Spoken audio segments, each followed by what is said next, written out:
It's Wake Up Wyoming with Glenn Woods.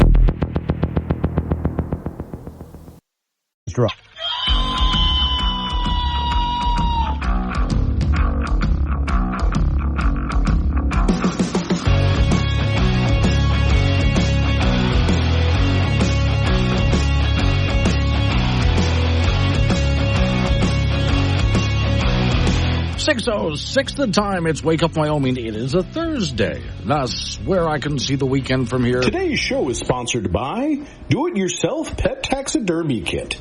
You'll never have to say goodbye to Mr. Sprinkles again. Not sure if I want to take Mr. Sprinkles and do that myself, but some people are okay with it, you know?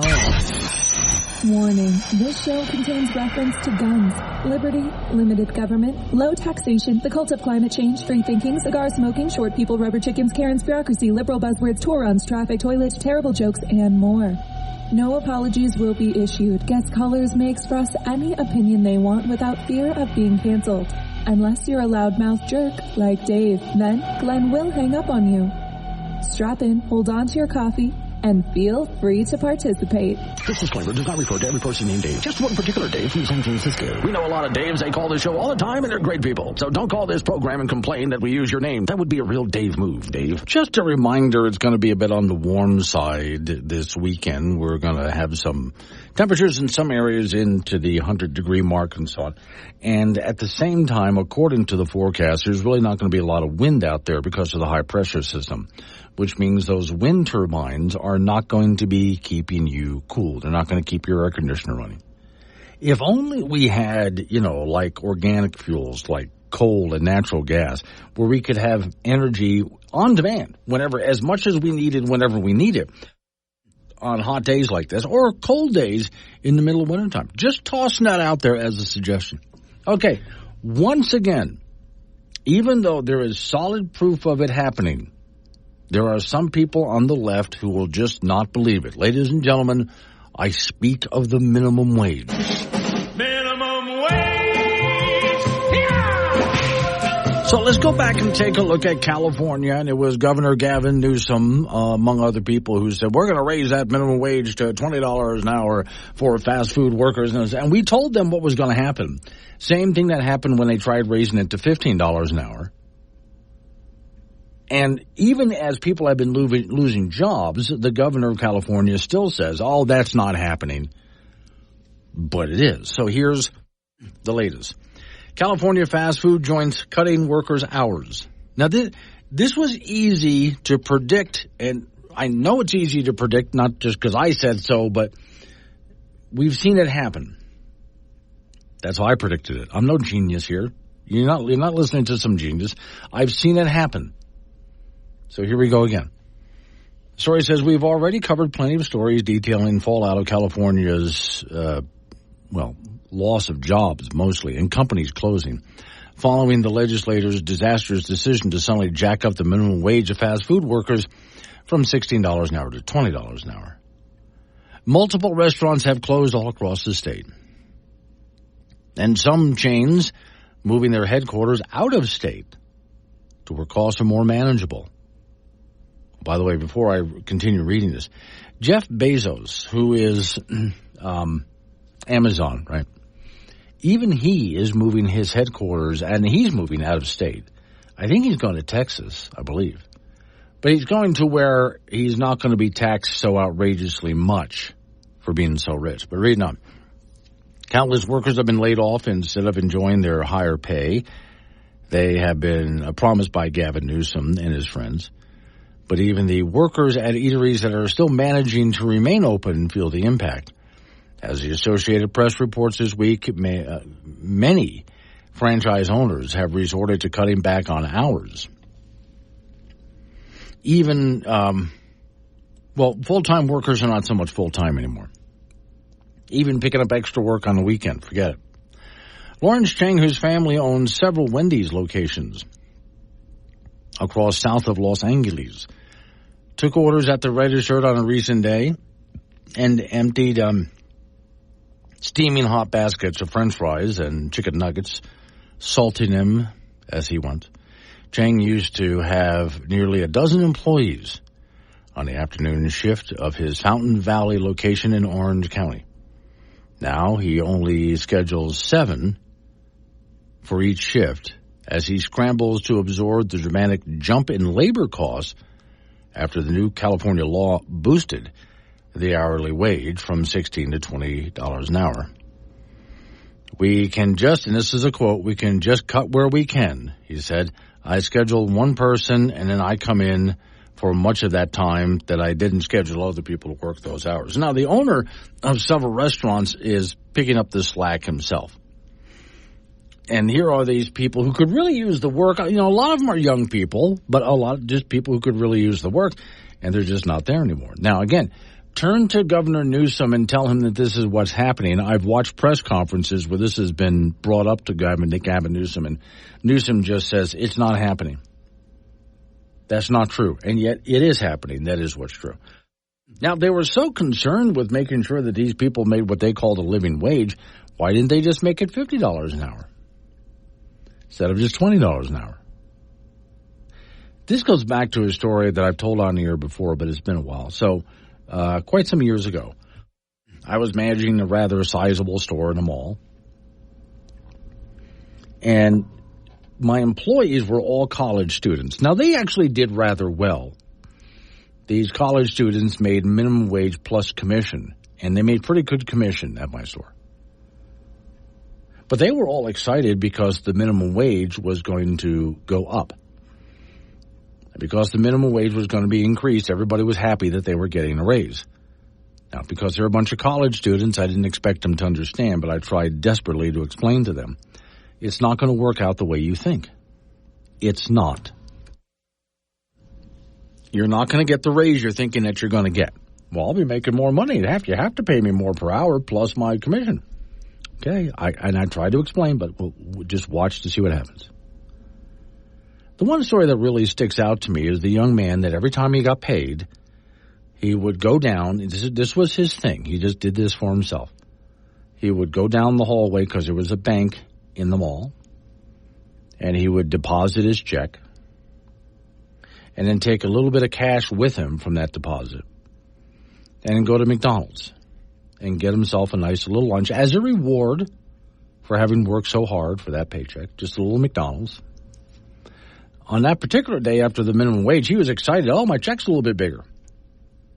And then when he got back from McDonald's, he seemed to be a little confused and not so happy. And I asked him what happened. And, well, they just raised all the prices over there. That was kind of expensive. I mean, it was always the same price. And I asked him, did you bother to ask why they raised their prices? Yes. Why? Because they had to raise the minimum wage, and so I have to raise the prices of the meals to pay for. Exactly. This is what I was telling you about. The cost of a lot of things are going to go up, which is going to eat your raise. But we also noticed in other stores in the mall, there were people who were not working as many hours. And some people were just let go altogether. So this is why I say I'm not some genius in figuring this out. I know this, you know this, but I mostly know this just from watching what's happened in the past.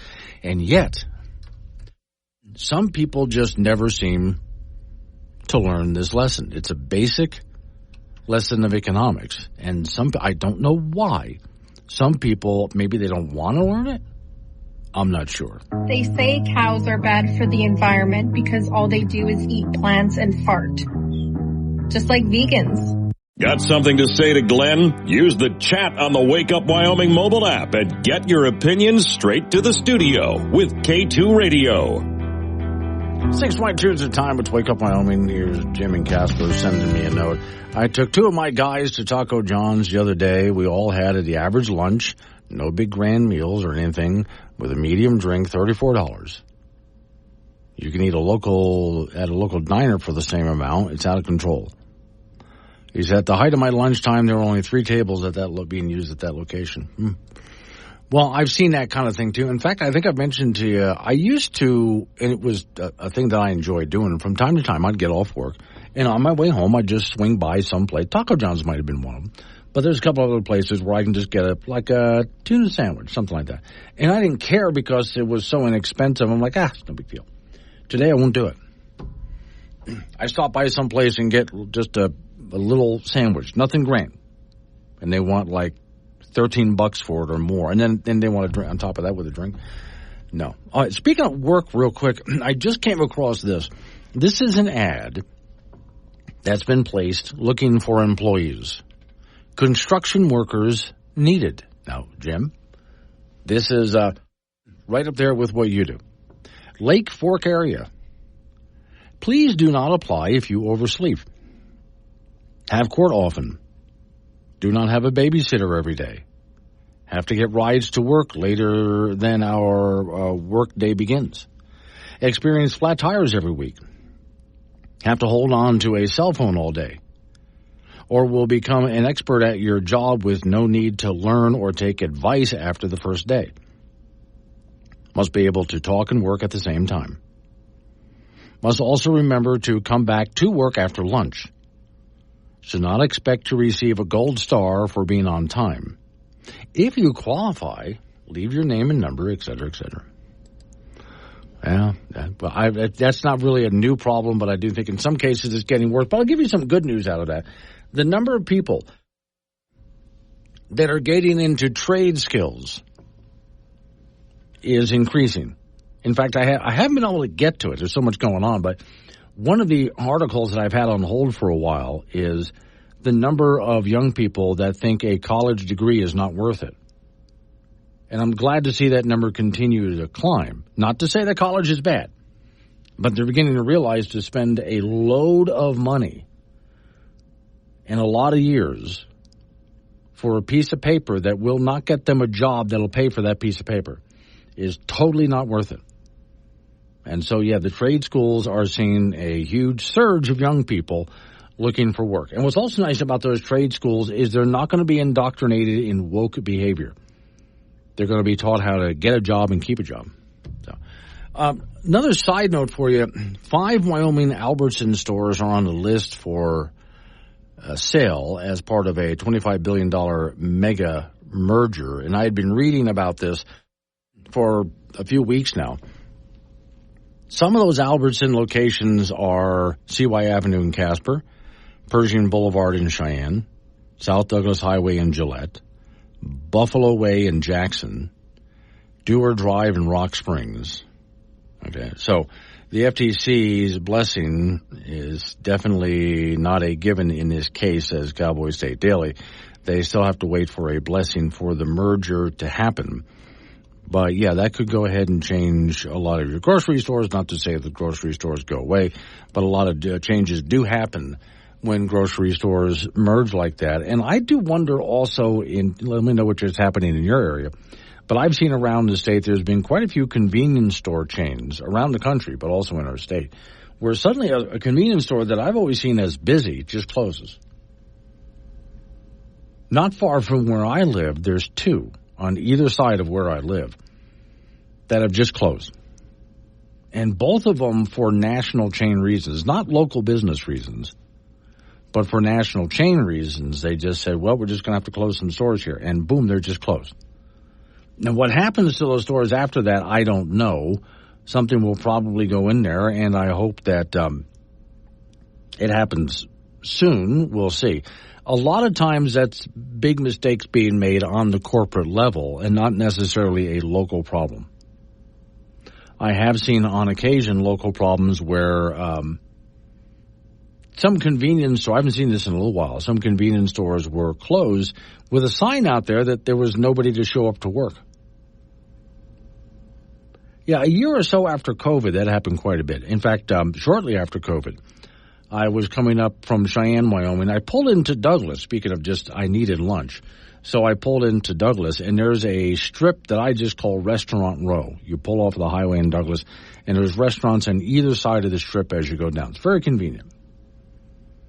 And I went from one to the next.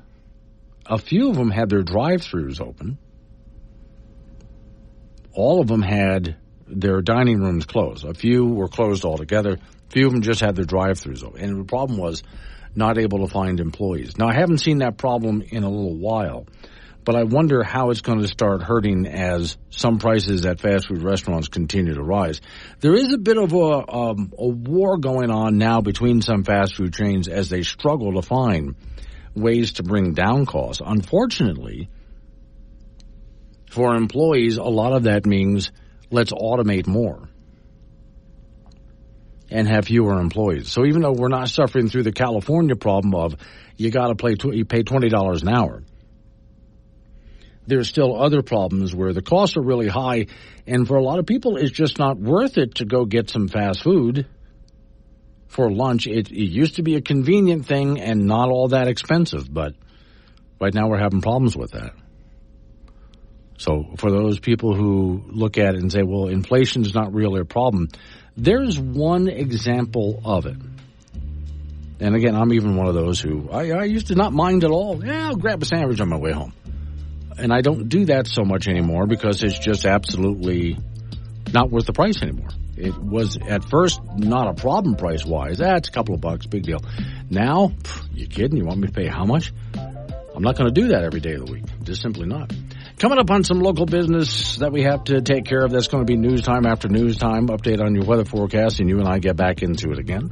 888-97 Woods, the phone number. That's 888-97-WOODS. The extended forecast from Don Day is coming your way at 6:45. It will be on the hot side this weekend, but he's got more details with that. Let's wake up, Wyoming.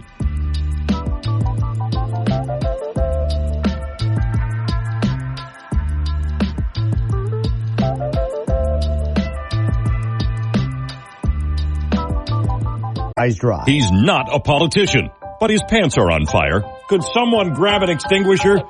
Wake Up Wyoming with Glenn Woods. I'm so happy to be here. Yeah. I'm just happy to be here. Still I know the world's on fire, the situation's dire. A lot of work and courage gonna be required, but I'm just happy to be here. 6:36 at the time. It's Wake Up Wyoming. So the billionaire, Mr. Ricketts, has pulled the plug on some controversial Wyoming mega resort thing, and around Jackson, they're not all that happy. Actually, this is the Pinedale area, so close to it anyway. All right, so here's the story. Cowboy State Daily put this up this morning. Huge construction site lights that have been glaring throughout the night along the upper, Hoback River Road. All day, all night long. Dirt is being hauled around up there. The billionaire Joe Ricketts pulled the plug on a 230,000 square foot resort he proposed building in that valley, a resort that was right in the midst of an important wildlife migration corridor. Ricketts' public relations team hasn't responded to anybody about the decision to pull the plug. The founder and former Chicago Cubs owner told Sublette County Commissioner that he shortened the construction season the project was under and would add just that shortened season would add between $60 million and $100 million to additional costs to the resort, in addition to stretching the construction timeline by 3 years. And I'm wondering as I read this, so that shortened, would it be because of the migration that happened? So reading on. The time frame, which excluded November 15th through April 30th, was a condition of the project's rezoning. It was imposed in 2022 at the request of the Wyoming Game and Fish Department to protect 150-mile-long elk moose migration corridor between the Red Desert and the Hoback River Basin. So Ricketts said, well, he asked Sublette County commissioners in June to lift the restrictions, proposing several mitigation strategies signed off by Game and Fish. But Sublette County commissioners rejected the proposal last month. That ultimately prompted Ricketts just to pull the plug on the whole thing. If they're gonna extend how long it's going to take him to build this, then all of a sudden he's not making any money at this. The Homestead Resort, as Ricketts called the project, would have been a premium resort experience with, he says, a mission-driven focus on protecting and preserving and enjoying natural beauty in that whole area. So we're not talking about some, ugly resort. He wanted something that was built into the landscape, he said. Anyway, The 20-unit luxury resort included 65,621 square foot basement, a wellness center, underground parking, 90-seat dining hall, a huge project for that tiny town that's in the area. And I have to look this up. Bondurant, I think is how you pronounce the name of the town, because I haven't heard of that before. But it has a population of about 100 people. And here he comes in with this, massive project. Because you can imagine 100 people that are living out there going, what? The project, the story says, upset several residents of the little town, but was particularly aggravating to its neighbors along the Upper River Road. They're taking a look at this now and going, okay, how are you going to put this? If you're going to pull the plug on this, how are you going to put this back? Because you've moved all of this dirt, which is a lot. He moved a lot of dirt around, a lot of landscape. How do you recover that? You're going to put all the dirt back and do what to recover the landscape after you did all that? That's what their main concern is. I'm wondering, and I'm just scratching my head wondering, I don't know. When Rick had pulled the plug on this, is it to show the people of the county, especially the county commissioners, telling me that I have to, despite that he got a sign-off by Wyoming Game and Fish for his wildlife mitigation ideas to allow the migration to continue to happen and not upset it. Again, Game and Fish signed off on it. It was the county that didn't. Is he trying to teach the county a lesson? I don't know. We'll see what happens. But, now a big mess has been left behind. So what about putting that back together? Does he spend the money? And I'm looking at some pictures here of what they're talking about. A lot of dirt has been moved around in a huge area. A lot has been moved around. Does he put all of that back, Rickett? He's got the money to do it, of course, but that's also going to be a huge financial loss to him. Or is, again, I'm just guessing here, but I'm thinking he's trying to teach a lesson to the county commission. You might want to reconsider your vote so I can finish the project. Because right now you're left with a big mess here, and I don't think I want to be left with a big mess. Or we wait for the lawsuits to happen in the meantime. All right. Huge project that is just stalled out there. I got a few wind farm projects I'll tell you about maybe later today or tomorrow. Some big ones that have just been approved. 6:42 is the time. Let's Wake Up Wyoming. The thing that I miss the most about living in Denver is the fact that you can have a Target, a dispensary, and a strip club, and a Chick-fil-A all in the same parking lot. I'm gonna pretend like that didn't happen, and everything will be A-okay. Well, that image is gonna stick with you all day. Wake up, Wyoming. Glenn Woods is live on AM 1030 K2 Radio and the Wake Up Wyoming mobile app.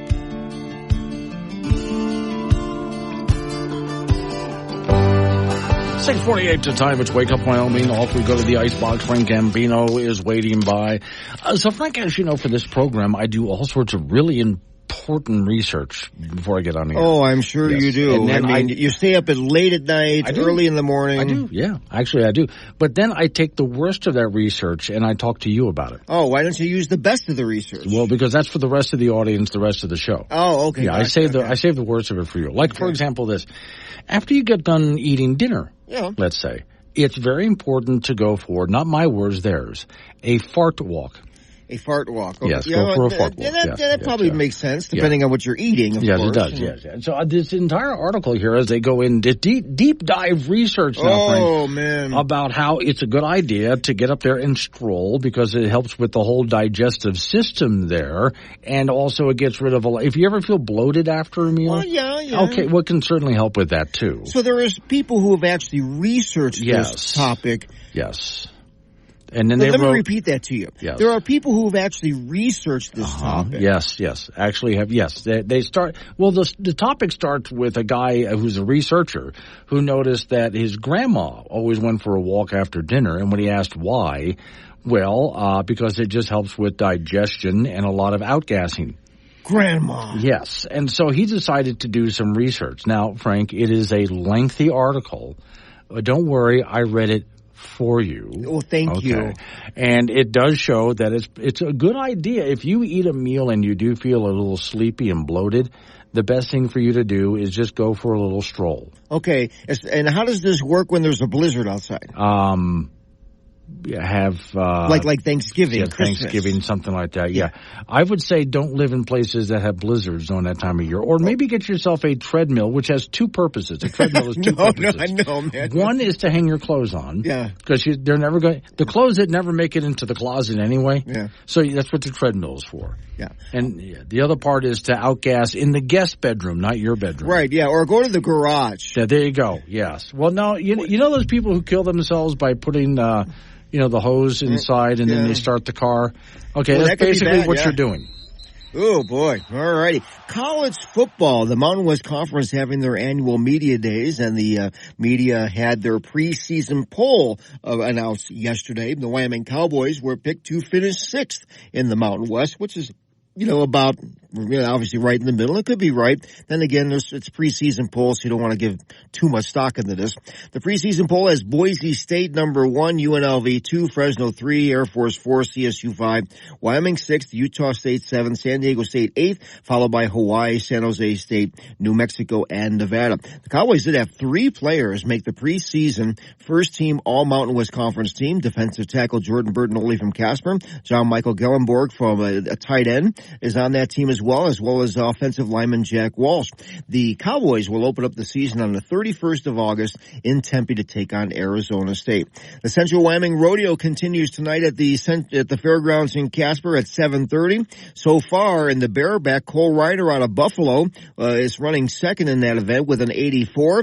Statler Wright of Utah with an 87.5 to lead the saddle bronc riding, and former UW guy Bodie Matson with an 11 flat and he leads the tie-down roping. So they're all trying to qualify for the Saturday short go, which will be the top 12 in each event. So the rodeo begins tonight at the fairgrounds at 7:30. Collegiate baseball, the Casper Spuds over Hastings, Nebraska, 11-2. The Spuds have won 21 games in a row.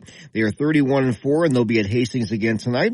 In Major League Baseball, the Colorado Rockies beating Cincinnati 6-5. Sam Hilliard had 2 home runs for Colorado, and Kyle Freeland, coming back from an injury, had 9 strikeouts. He's pitched much better this year than in the previous year. The Rockies are 33-60, and they will wrap up that series with the Reds today. American Legion Baseball, the Casper Oilers up north of Montana in Bozeman for a tournament. They'll meet the Bozeman Bucks at 7:30 tonight. Cheyenne Post 6 will be in the Fort Collins tournament. They'll be Mountain View out of Loveland at 3:30 today, and the Laramie AA Rangers will meet the Colorado Rogue at 1 p.m. also in that tournament in Fort Collins. And that's it in sports. The Spuds have won how many in a row? 21. In a row? Yes. Wow. They're really good. Yeah, okay. Well, this is where, again, nobody would notice, I don't think, just swap the Spuds and the Rockies. Yeah, it would be more entertaining, really. It really would, yeah, okay. So now there's going to be a lot of games this weekend, but you're going to the rodeo. Oh, back to the rodeo, yes. Yeah, I was last night. It wasn't bad. I mean, the weather was pleasant. There was no wind. Decent crowd. Saw some good rides. You know, it does get hot over the next few days. Everyone knows that. Yes, but I think you'll be just fine because, like I said, the first thing you pass when you walk through the gate is the ice cream truck. Right. Yeah. And after that, you're good. And then at the fair, you could all this walk around that you were talking about. Yes. Yeah. Well, everyone's doing it. There you go. All right, Frank. Coming up on some local business we have to take care of. We got to roll into news time after that. National local update on the weather forecast. You and I get back into it again. Democrats are really slamming this idea of voter ID once again. Yeah, they're calling it racist and xenophobic and stuff like that. We'll get into that next hour, among other things. Let's Wake Up Wyoming.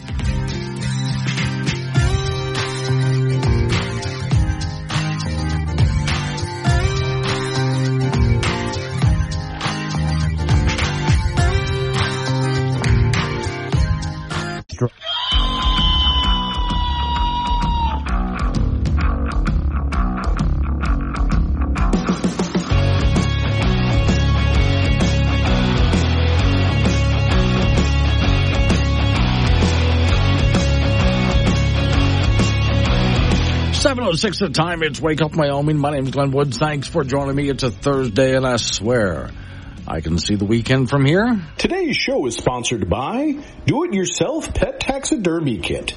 You'll never have to say goodbye to Mr. Sprinkles again. Yeah, but then again, I've seen Stephen King's Pet Sematary, so I'm not sure if I really want to go there. All right, this is, I think, an important issue because it says a lot in this story about what most of you and I have known for quite some time.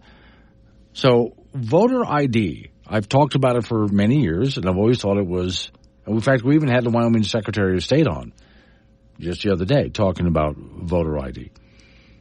And the idea that one person, one vote, and yes, you identify yourself and you have some kind of an ID. And no, that's not a racist thing. And that's something that the Democrats have said for many years. Well, that's racist to make sure not everybody can import. No, the way we're set up in this country, anybody can get ID, and even for free. Official government ID with your picture on it for free is available, whether you drive or not. Well, not everybody can get downtown to do that. Yes, they can. If you can get yourself out of the house to go vote, you can go do that. Or if you're going to vote by mail, something you can still, I mean, you go to the grocery store, there's all sorts of things you need ID for. To buy alcohol, so on and so on. We use ID for a lot of things.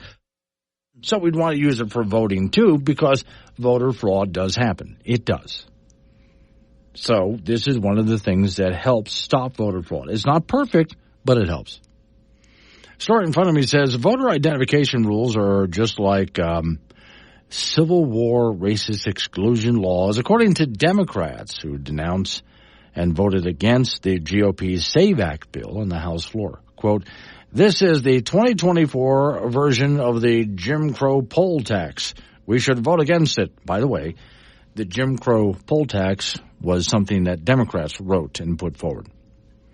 That, according to Jennifer McLean, Democrat of Virginia, as she denounced the bill which requires people to prove their citizenship before casting votes and voting as Democrat or Republican. In the 1800s till the 1960s, and it talks about it, this is what this woman's explaining. Many people were denied the right to vote. Well, the bill essentially, it was not a poll tax. It has nothing to do with that. It's just making sure that people are registered and are who they say they are and are voting in their district.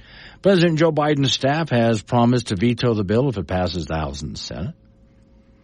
GOP leaders are pushing the bill in the run-up election after failing to attach the bill to a much-needed spending bill, which I've always hated when Congress tries to attach a bill to another bill. We can't do that here in Wyoming. A bill is for one thing. In Wyoming, you cannot attach all sorts of nonsense stuff to a bill. A bill is about one thing. And it's clear and simple to understand, and anybody can understand it. The federal government needs to do the same. But all right, the story says the existence of many illegal immigrants to the U.S. helps Democrats build an emergency reserve of ballots through fraudulent registration. And as you know, there are some cities and even states around the country that are trying, well, especially cities, trying to give illegals the right to vote. But now it's supposed to be that they can only vote in city elections or county elections. But you know they can get handed a ballot for everything, and what's to prevent them from filling it all out?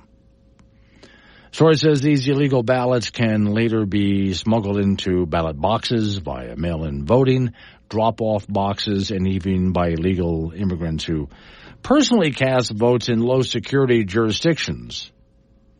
According Founder William Green, G-H-E-E-N, Geen, I think is how you pronounce it, founder of a movement to fight for tougher border security. He told Breitbart News what will happen is that people, Democrat operatives, will be dispatched throughout the unions, non-government organizations, Democrat auxiliaries, private contracting firms, and so on, to smuggle these votes in. Okay, that's him speculating, yet still. Whether he's speculating or not, I want to know then. Why would it be so bad to say that someone has to prove who they are, that they're a citizen not just of the country, but they're a resident of the state and the county and the city that they live in order to be able to vote? Because even, forget illegal immigrants for a minute, if you don't do that, there are people who can vote in multiple places. Now, more difficult to do in some place like Wyoming where you can vote one place, but then you got to drive hours to vote someplace else. And in most cases, our towns are so small, everybody knows everybody anyway, so you probably won't be able to pull it off. So it's never really been a problem out here. But when you're living in some populated city areas, you can go ahead and vote and then go up the street and do it again. And it has been shown in the past, there were some undercover operations done by some reporters that showed, in fact, people can just show up in certain precincts around the country, register to vote on the spot and vote on the spot, and they weren't asked for any ID. Oh, I don't have my ID with me. That's okay. Just fill out the form and go vote. That has happened in the past. So since 2021, the story says Biden's deputies have imported at least 7 million illegal immigrants. And many people, I think I'm one of those included, were thinking, well, so of course you want them to go vote, right? The Democrats can also use their political allies in smuggling and so on and that's what the SAVE Act was there to prevent. The whole idea, which I never thought that even if it got through the House, it wouldn't get through the Senate because the Democrats are in charge of the Senate. And then, of course, the president would veto the whole thing anyway. But it does show the American people what the Democrats are all about in this case. Why would you be opposed to making sure that someone who goes to vote on Election Day is not just who they say they are, but make sure that they're actually a resident of the city, county, state, and that they're a citizen of the United States. And if they're not those things, well, they're not a member of the club, and so they can't vote. I mean, you wouldn't want someone from a foreign country to come to America and just to vote, right? Do we go to foreign countries? I mean, would you and I like to go on a vacation? Come on vacation with me. We'll go to some foreign countries, and we'll just go ahead and vote in those foreign countries. And then we'll come back home. Of course, that doesn't happen. Foreign countries would never put up with it. Medieval Knievel in Cheyenne. Hell, I bet they could organize government persons to come from them to get damn ID made. Yeah, okay. You're talking about illegal ID in that case, mobilized voters. Milo in Fort Danger. All the people here illegally will end up voting for Republicans. Now, here's something I've always wondered about, Milo. I've just always said this out loud and wondered about it. If all of the people illegally crossing the border, or the vast majority of them, were going to vote Republican, that was the case, do you think it would be the Democrats wanting to build a wall? Oh, I'd bet they'd be out there right now with volunteers doing it. And on the third day, God created the Remington bolt action rifle so that man could fight the dinosaurs. Amen.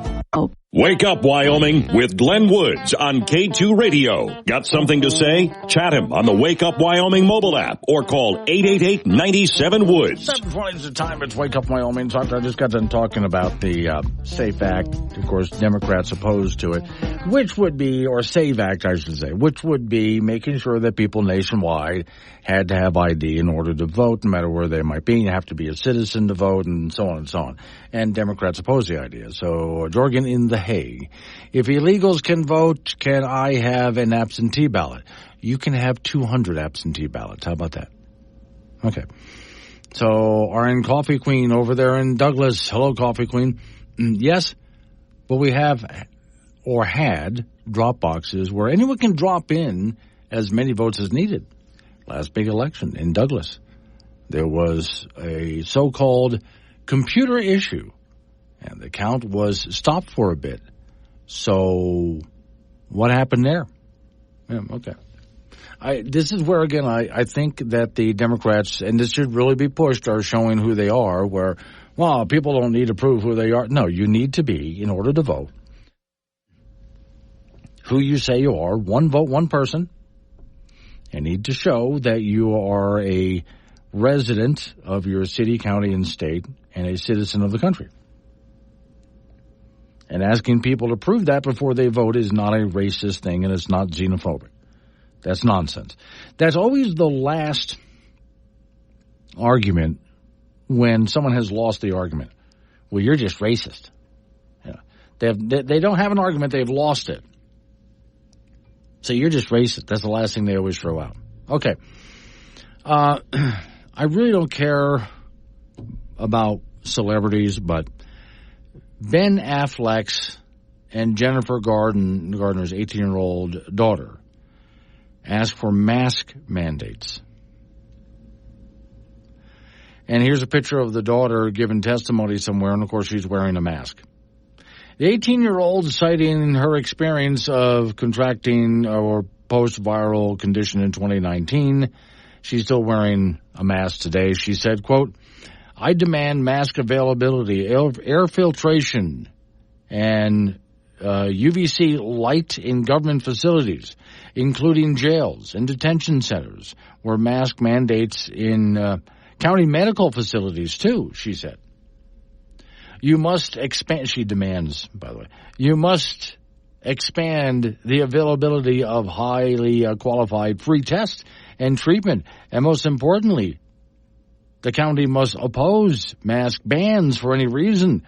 They do not keep us safer. She's never really had anyone show her how pretty much useless masks are, despite people feeling comfortable wearing them.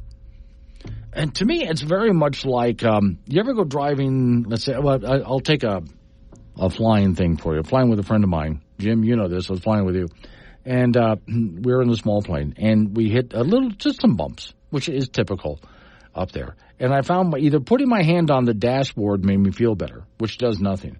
Or reaching up and grabbing, he's got this little cord that you can grab onto, next to the seat there, just in the corner of, my seat. I can reach up and grab a hold of this little cord and hang on to it, which does nothing, but it gives me a false sense of security. And that's pretty much what masks do. They don't do anywhere near as much as people think they do. It's a false sense of security. She goes on to say her plea comes from just weeks after it emerged that Dr. Anthony Fauci admitted the restrictions he put in place during the lockdown didn't do much for the spread of COVID. And lawmakers are signaling openness to reinstating mask bans, which clash with what he just said. Violet argued anti-mask measures are making vulnerable members of our community less safe and make everyone less able to participate in Los Angeles altogether.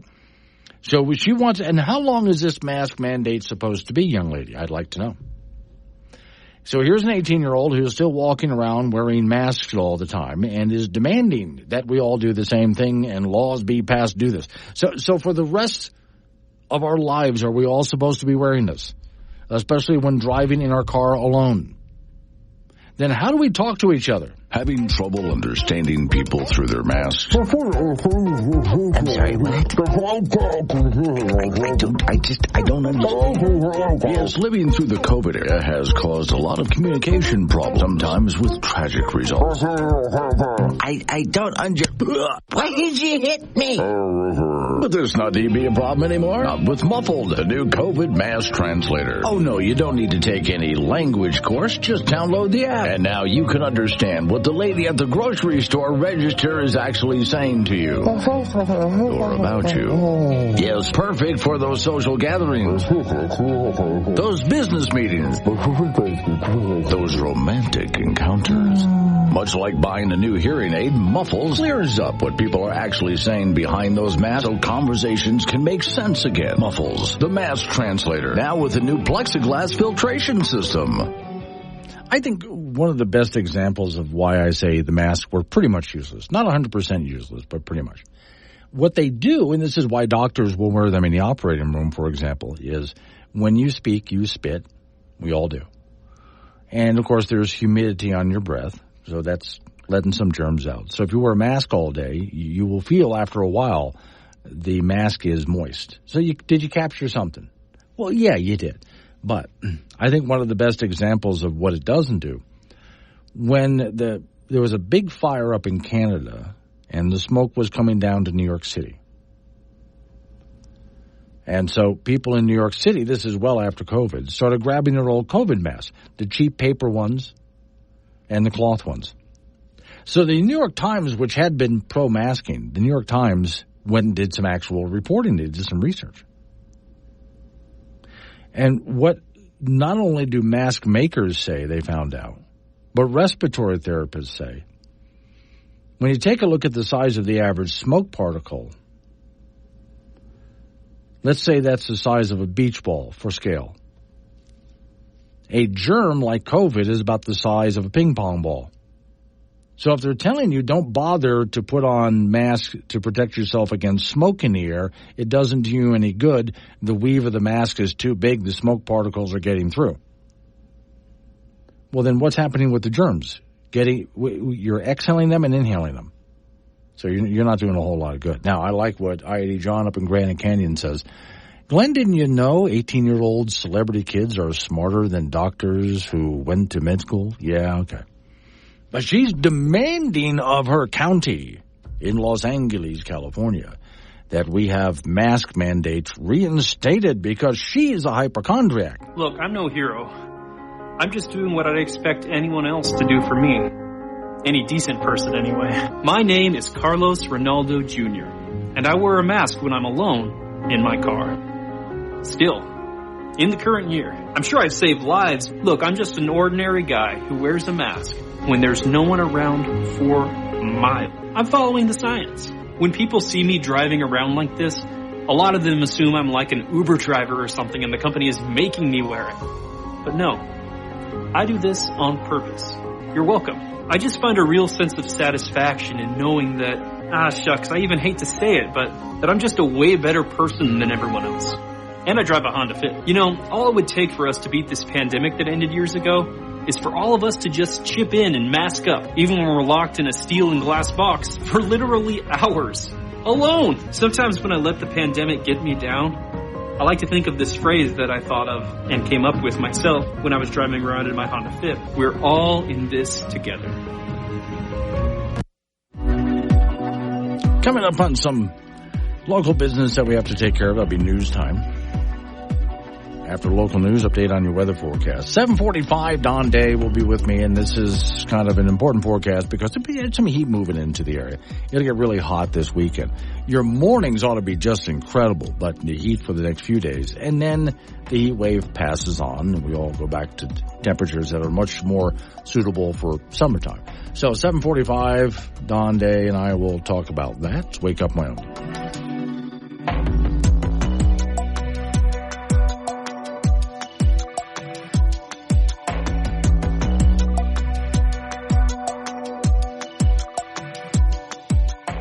Serious takes on local politics, or something like that. Tune in weekdays 6 to 10 a.m. to Wake Up Wyoming with Glenn Woods. Time is 7:36. It's Wake Up Wyoming. My name is Glenn Woods. Thanks for joining me. Yesterday, I was talking to you guys about a jetliner that was lifting off and a wheel fell off. Now, where the wheel was, they have more than one tire on these big jetliners. So losing one, they'll be okay. They were able to land safely at the next airport, but a wheel fell off. And, yeah, it was Boeing. And you still got to wonder, because United Airlines, what were the technicians on the ground, the engineers, not paying attention to that they would lose a wheel, but still, it was Boeing. The same airliner that had a door blow off in mid-flight because of weak bolts and so on. So they've been having quite a few problems. So the reason I bring that up is this is big news today. Stranded astronauts absolutely confident in Boeing leaky Starliner. So Boeing, and I remember watching this sucker take off. Their Starliner is not just the rocket, but the capsule at the top. And they're trying to compete with SpaceX, which is fine. Competition, good. But the moment they launched, they started noticing problems. Now, nothing that was life-threatening, but there were little hydrogen leaks and things like this. Story says NASA astronauts are still stuck indefinitely on board the International Space Station after their ride, Boeing's plague Starliner, spraying several helium leaks, kicking off a very lengthy investigation. See, this is not good for the Boeing brand, which used to be, when it came to quality, whether you're talking military, space, whatever, private airplanes, Boeing was the best. And while NASA insists the pair are not stranded in space, the space agency still has not announced a date for their long-deferred return journey. However, the two arrived at the station June 6th and were meant to return June 14th. We're absolutely confident, they said, we'll be fine. We've been through a lot of situations, and we think we are all right now. I feel confident in one of the astronauts. If there's a problem with the International Space Station, we could get in our spacecraft and get back. It's okay. Even before it hobbled to the International Space Station, said the story, Boeing was struggling with the development of its Starliner spacecraft, including years of delays and technical issues. Ever since engineers discovered several helium leaks affecting the capsule's propulsion system, NASA and Boeing engineers have been poring over the data to figure out what went wrong. 5 thrusters failed during docking. They have a lot more than 5, I know, but while 4 have since been reactivated, they say there's plenty of thrust to get them back to Earth. We trust that our tests are showing us what we need to see in order to get back to Earth. All right. My main concern with this, I've been watching this all along going, it's still Boeing. Rick is in Cheyenne. Good morning, Rick. I'm sorry, are you there, Rick? Hey, I got a quick question for you just on aircraft. Yes. So I understand that Boeing's got some issues. Yeah. But don't you think, like with your Cessna, okay? Yeah. If your Cessna fails, is it Cessna's fault or is it your A&P's fault? That's why I say... Same thing with that wheel falling off. Yeah, that's why I say we also have to take a look at the ground crews. Because before I get in my little Cessna, I do a walk around. And I do think, Rick, this is a good law. It's on me. If something goes wrong, it's my fault according to the law because I'm supposed to check everything before I go. So while we do have to take a look at Boeing, I mean, when you have bolts that are popping, things like that, and that was a factory problem, absolutely. But yes, you have to take a look at the ground crew and the pilot and co-pilot, and even those stewardesses are trained to look for problems. Exactly. And, as a licensed A&P, not a practicing one, I have to keep records for 20 years if I touch an aircraft. Yeah. And so that puts most of that on me. So that's why I think, Boeing's got some issues, but I think A&Ps have more. Yes. And now since you've done the job, what is the most dangerous time? This is not a trick question, folks. He knows the answer. The most dangerous time for me to fly my Cessna? First 15 minutes of takeoff. Yeah, well, as soon as it gets out of annual. Right? Yeah. I mean, anytime something goes in to get fixed, there's always that bit of nerves afterwards. Because you just took everything apart and inspected it and put it back together again. Yeah. Exactly. Yeah. So. And that's why they always do a run-up at the end of the runway so what could or couldn't happen. Yeah.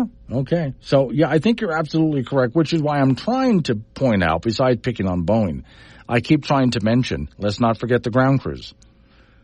Correct. Because that every time, as every time a plane comes in, they inspect it, especially with the airlines. And then before it goes out, they inspect it again.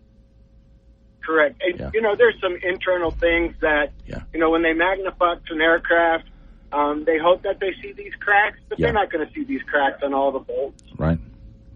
All right. Thank you, Rick. I appreciate your call. It's Wake Up Wyoming. If it matters in Wyoming, it matters to Wake Up Wyoming with Glenn Woods. Call Glenn at 888-97-WOODS and make your voice heard. AM 1030, K2 Radio. Wake Up Wyoming off. We go to talk to Don Day about day weather. So, Don, I did have just sort of later in the afternoon, just as you described it, a quick shower crossed over my house, did just enough to water the lawn and move on, and that was about it. And that's about as much as you could expect any thunderstorm to do over the next few days. Okay. Maybe enough to cool it off, settle the dust, but that'll be all. Okay. Now, with that, of course, the temperatures slowly start rising here. So today, I don't think today's the worst of it. It's the beginning of it, right?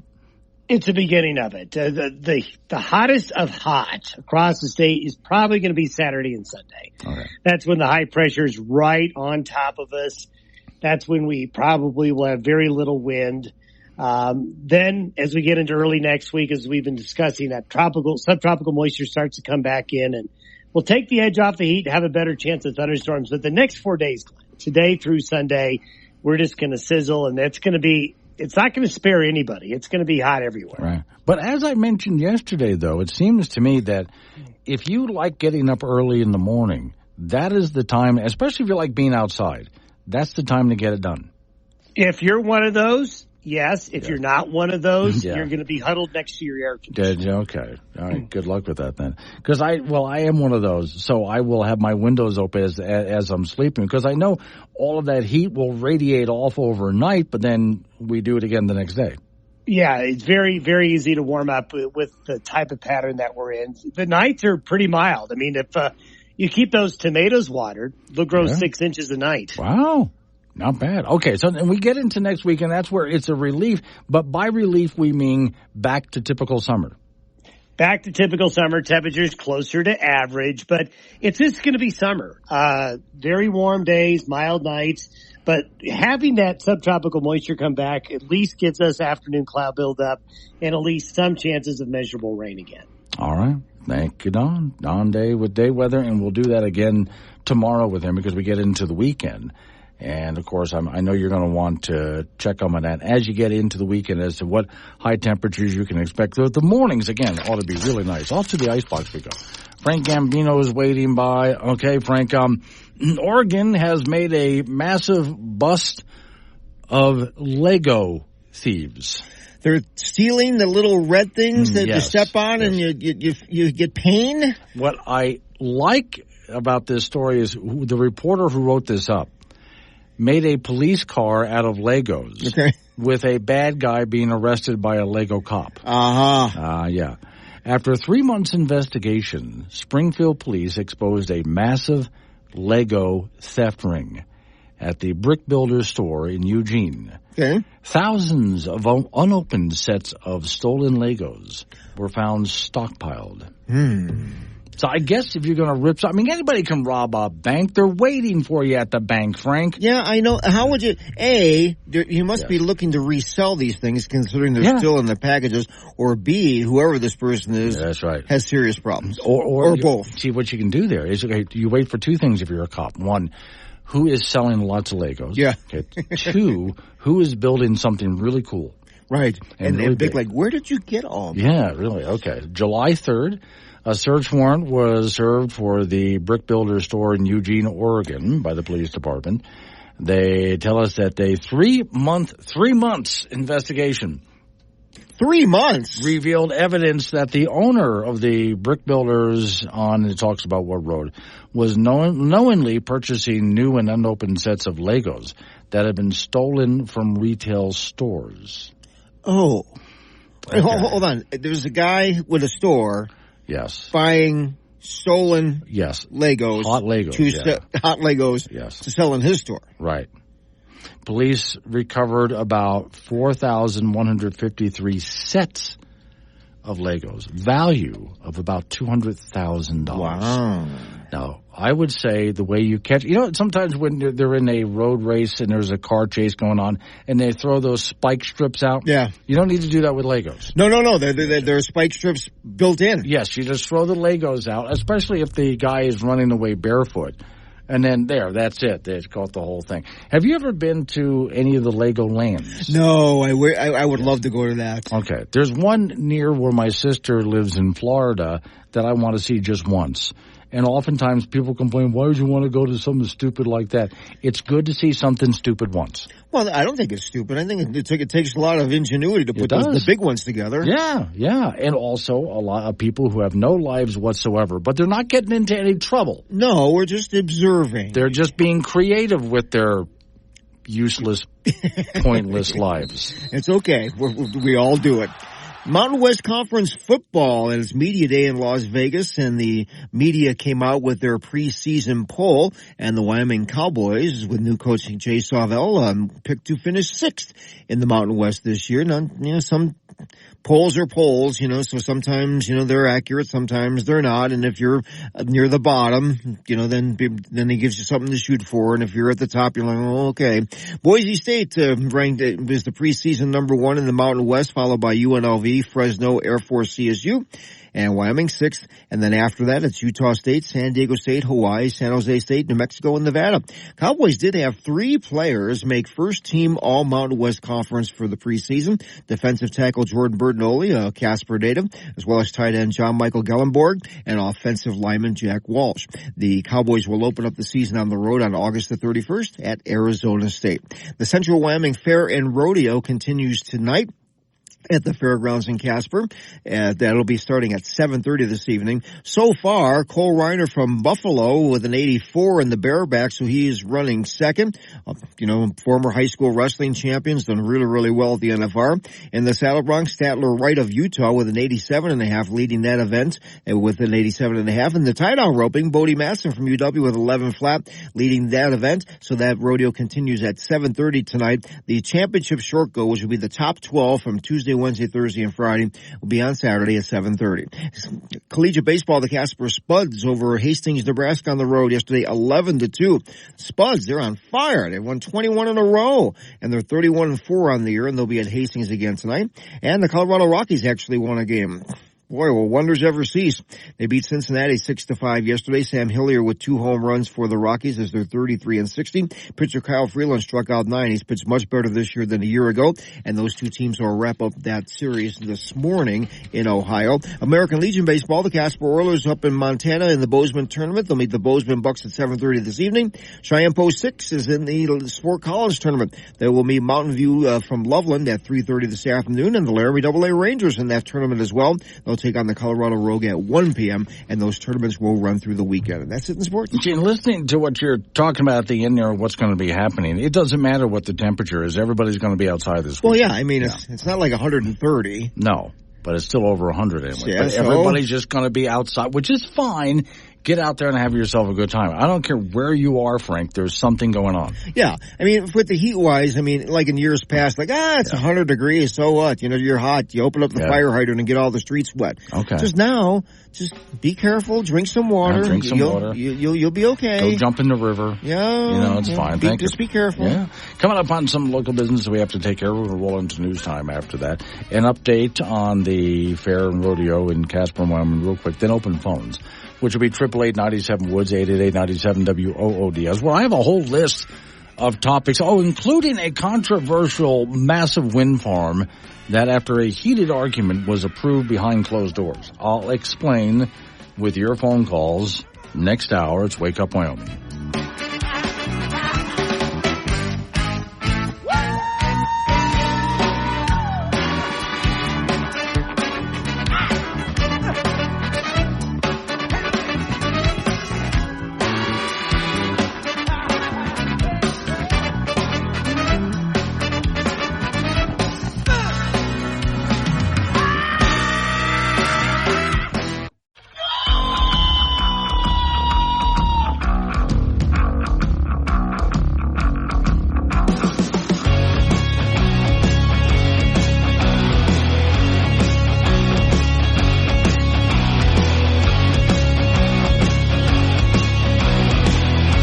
Six the time. It's Wake Up Wyoming. It's a Thursday, and I swear I can see the weekend from here. Today's show is sponsored by Do-It-Yourself Pet Taxidermy Kit. You'll never have to say goodbye to Mr. Sprinkles again. Yeah, but then again, I've seen the movie Pet Sematary. Okay, so, there's a lot going on this weekend. Let's talk about the fair and rodeo. You want to be loved by anyone. It's not unusual to have fun with anyone. And on the phone with me is Mr. Tom Jones. We all know his hit record, and of course, you spent how many years in Las Vegas? It's good to have you in Cheyenne. It's good. Glenn, thanks for having me on. Okay. Casper is what I really meant to say. So I guess things have been doing really well there. I mean, it looks like you've got pretty much a good crowd every single night. Our crowds have been really, really good, and they've been enthusiastic, and we've been up every night. People are just really enjoying it and getting into it. Okay. So we talked yesterday about what they can expect when they walk in. And, of course, right away I head to the food vendors. And then there's all of the different attractions, which include, when it gets really hot out, there's indoor activities, too. I'm really interested in seeing what's inside now with all of the exhibitors, because you have so many things to show. We've got several commercial exhibitors in the industrial building, and then we've got static exhibits of people that have built quilts and things like that in the exhibit hall and in the Hall of Champions, also in the back of the industrial building. And we've also got a butterfly exhibit in the industrial building that the kids can go in and feed the butterflies, and then they can get a caterpillar and take it home, and it'll cocoon up and build a butterfly, and they can watch it go through all of its stages. Yeah. The neat thing about those butterflies is when they're done with their exhibit here, all those butterflies that are there will be turned loose here in Casper, Wyoming, wow. And they are insect eaters, so they help control like the mosquitoes and things like that. Okay. Good time to release. And don't forget all the rides that everybody can go on. I did mention the food, and I had heard you had just a little bit of a problem with some vandalism. Yeah, last night, just after 11 o'clock, we just spent several $100,000 remodeling the West End bathrooms under the grandstand. And for some reason, people think it's really cool to come in and wreck stuff that's brand new. So last night we had some people that vandalized the men's bathroom on the east end of the grandstand, and tore all of the hand dryers off the walls. Oh. And if there's anybody that has seen what happened or who did it, we want the public to help us do this, because this public tax money that has remodeled that. And it's hard for us to go ask for, can we get some more money to remodel some more of this? And they look at you going, why? So people can tear it up. Right. Okay. Yeah. Behave yourself when you go there. Now, the rodeo, I know we're going to have a warm weekend, but the rodeo itself, for those people who want to see that starts a little bit later, and so some people can get themselves into some nice long shadows. You bet. And usually it starts cooling down about the time the rodeo starts, and we've had good crowds for it, and we've got world champion cowboys up every night, so you're going to be entertained, and you're going to see the best in the country. If you'd like to see some of them this morning, we've got slack going on. We've got steer wrestling, calf roping, and team roping going on this morning. That started at 7, and it'll run probably until about 11 o'clock. And again, tomorrow morning, the same thing. Okay. So that means you do have events going on all day long. I mean, what time do you start? We get in here about 5:30 and start prepping the ground, and then slack starts at about 7, and we go until midnight tonight. Oh. Okay, that's really an all-day event. So for people to want to check out what time they want to show up, they can go to where? Because I know you have websites and schedules ready to go. You bet. If they go on our website at centralwyomingfair.com, it's got our complete schedule and all the events going on. And we'd love to see everybody come out and enjoy it, but don't wreck anything. No, please. don't. We had not while you're there. Be respectful. Also, let's talk about different kinds of passes they can get, because I know you're going to have your day pass, or do you have a pass for the entire program or the whole weekend? We had a armband pass that they could have bought before Tuesday at noon, which would have given them rides for the carnival all week long. But now they can buy day passes that they can come in and ride the rides all day long. For $45, which is still a very good bargain, and we've had a lot of good compliments on our carnival, and a lot of good people enjoying themselves there. Okay. Now, of course, this is a big topic for a lot of people. They would love to go to stuff like this, but they worry about congestion and parking. So how'd you solve that? The parking, we've got, of course, the parking lots here at the fairgrounds. We've got 2 big lots there, and then we've got the lot on Wyoming Boulevard that we use that belongs to the school district. We have a shuttle bus that runs from it and brings them to the fairgrounds and picks them up and takes them back. We also have a lot up next to the building, kitchen building place up on Fairgrounds Road, and it holds quite a few cars. So we've done all we can to get parking everywhere and try and relieve traffic problems. Okay, so for a full event schedule, but also I would bet your website that includes how to park, where to go?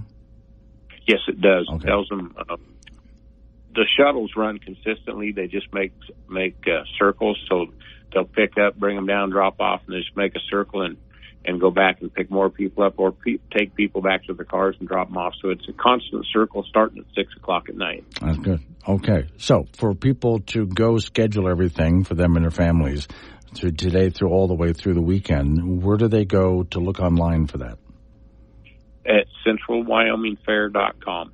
Okay. So, see, that's easy, folks. centralwyomingfair.com is where you go to take a look at. Can they purchase right there online? Yes, they can. Okay. And then if you'd like to go up to the gate and purchase there as well, you can go ahead and do that. Whatever the case is, go ahead and plan your family events. So I would say, for me, Tom, I would do it according to what the temperatures are. In other words, get there nice and early, enjoy all the outdoor activities, go to the indoor activities when the heat of the day hits, and then when things start to cool down, you got the rodeo starting. Exactly, and there's enough ice cream stands that you can... Yeah, I love the ice cream. Keep me busy all day, yeah. Oh, and let's talk real quick, because I mentioned them yesterday, but you do have some outdoor music and entertainment that goes on. So for people who would like to sit under a nice shade tree and watch some performers, there's all sorts of different kinds of performers out there. You bet. We've got the sea lions that perform 3 times a day. We've got Tyson that's a hypnotist. He's on the free stages twice a day. We've got a stilt walker that's wandering around entertaining people and tying balloons and things like that. Then we've also got on Saturday, we've got the National Fiddle Championship or Regional Fiddle Championship on the stage, and it runs all day long. Okay. A whole lot going on. What's that website address again?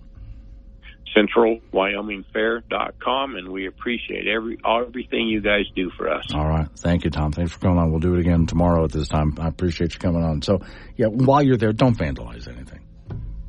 I mean, that just shows no class at all. So wake up, Wyoming. And we're back. Sorry, we were busy tricking pescatarians into eating Rocky Mountain oysters. Wake Up Wyoming with Glenn Woods. Wake Up Wyoming. Sitting in the studio with me is Sheila with the 307 Bison Stampede. And first thing I had to ask you when you said in the studio, does that mean we're trying to get people trampled, and you said insurance doesn't cover that? Insurance wouldn't cover the bison, unfortunately. Okay. So then what is the Stampede? Because I doubt it involves real bison. So it's very similar to that of a Spartan Race or a Tough Mudder, is what most people think of. There's nothing like that in Wyoming, so we're trying to get it to Wyoming. Okay. So for those people who don't know what that is, this is actually very athletic. Yes. So it's an obstacle course race. So you're running, and then you're doing an obstacle. So you're jumping, you're carrying, you're crawling, you're climbing over. Yeah. This is for people of all sorts of ages, because you got pictures on your website of kids here. Mm-hmm. Yep. And they're all muddy, too. Yeah. Well, unfortunately, we probably won't have that much mud there this year. That's a shame. Okay. So this is all, I would think, then, for a good cause? Yes.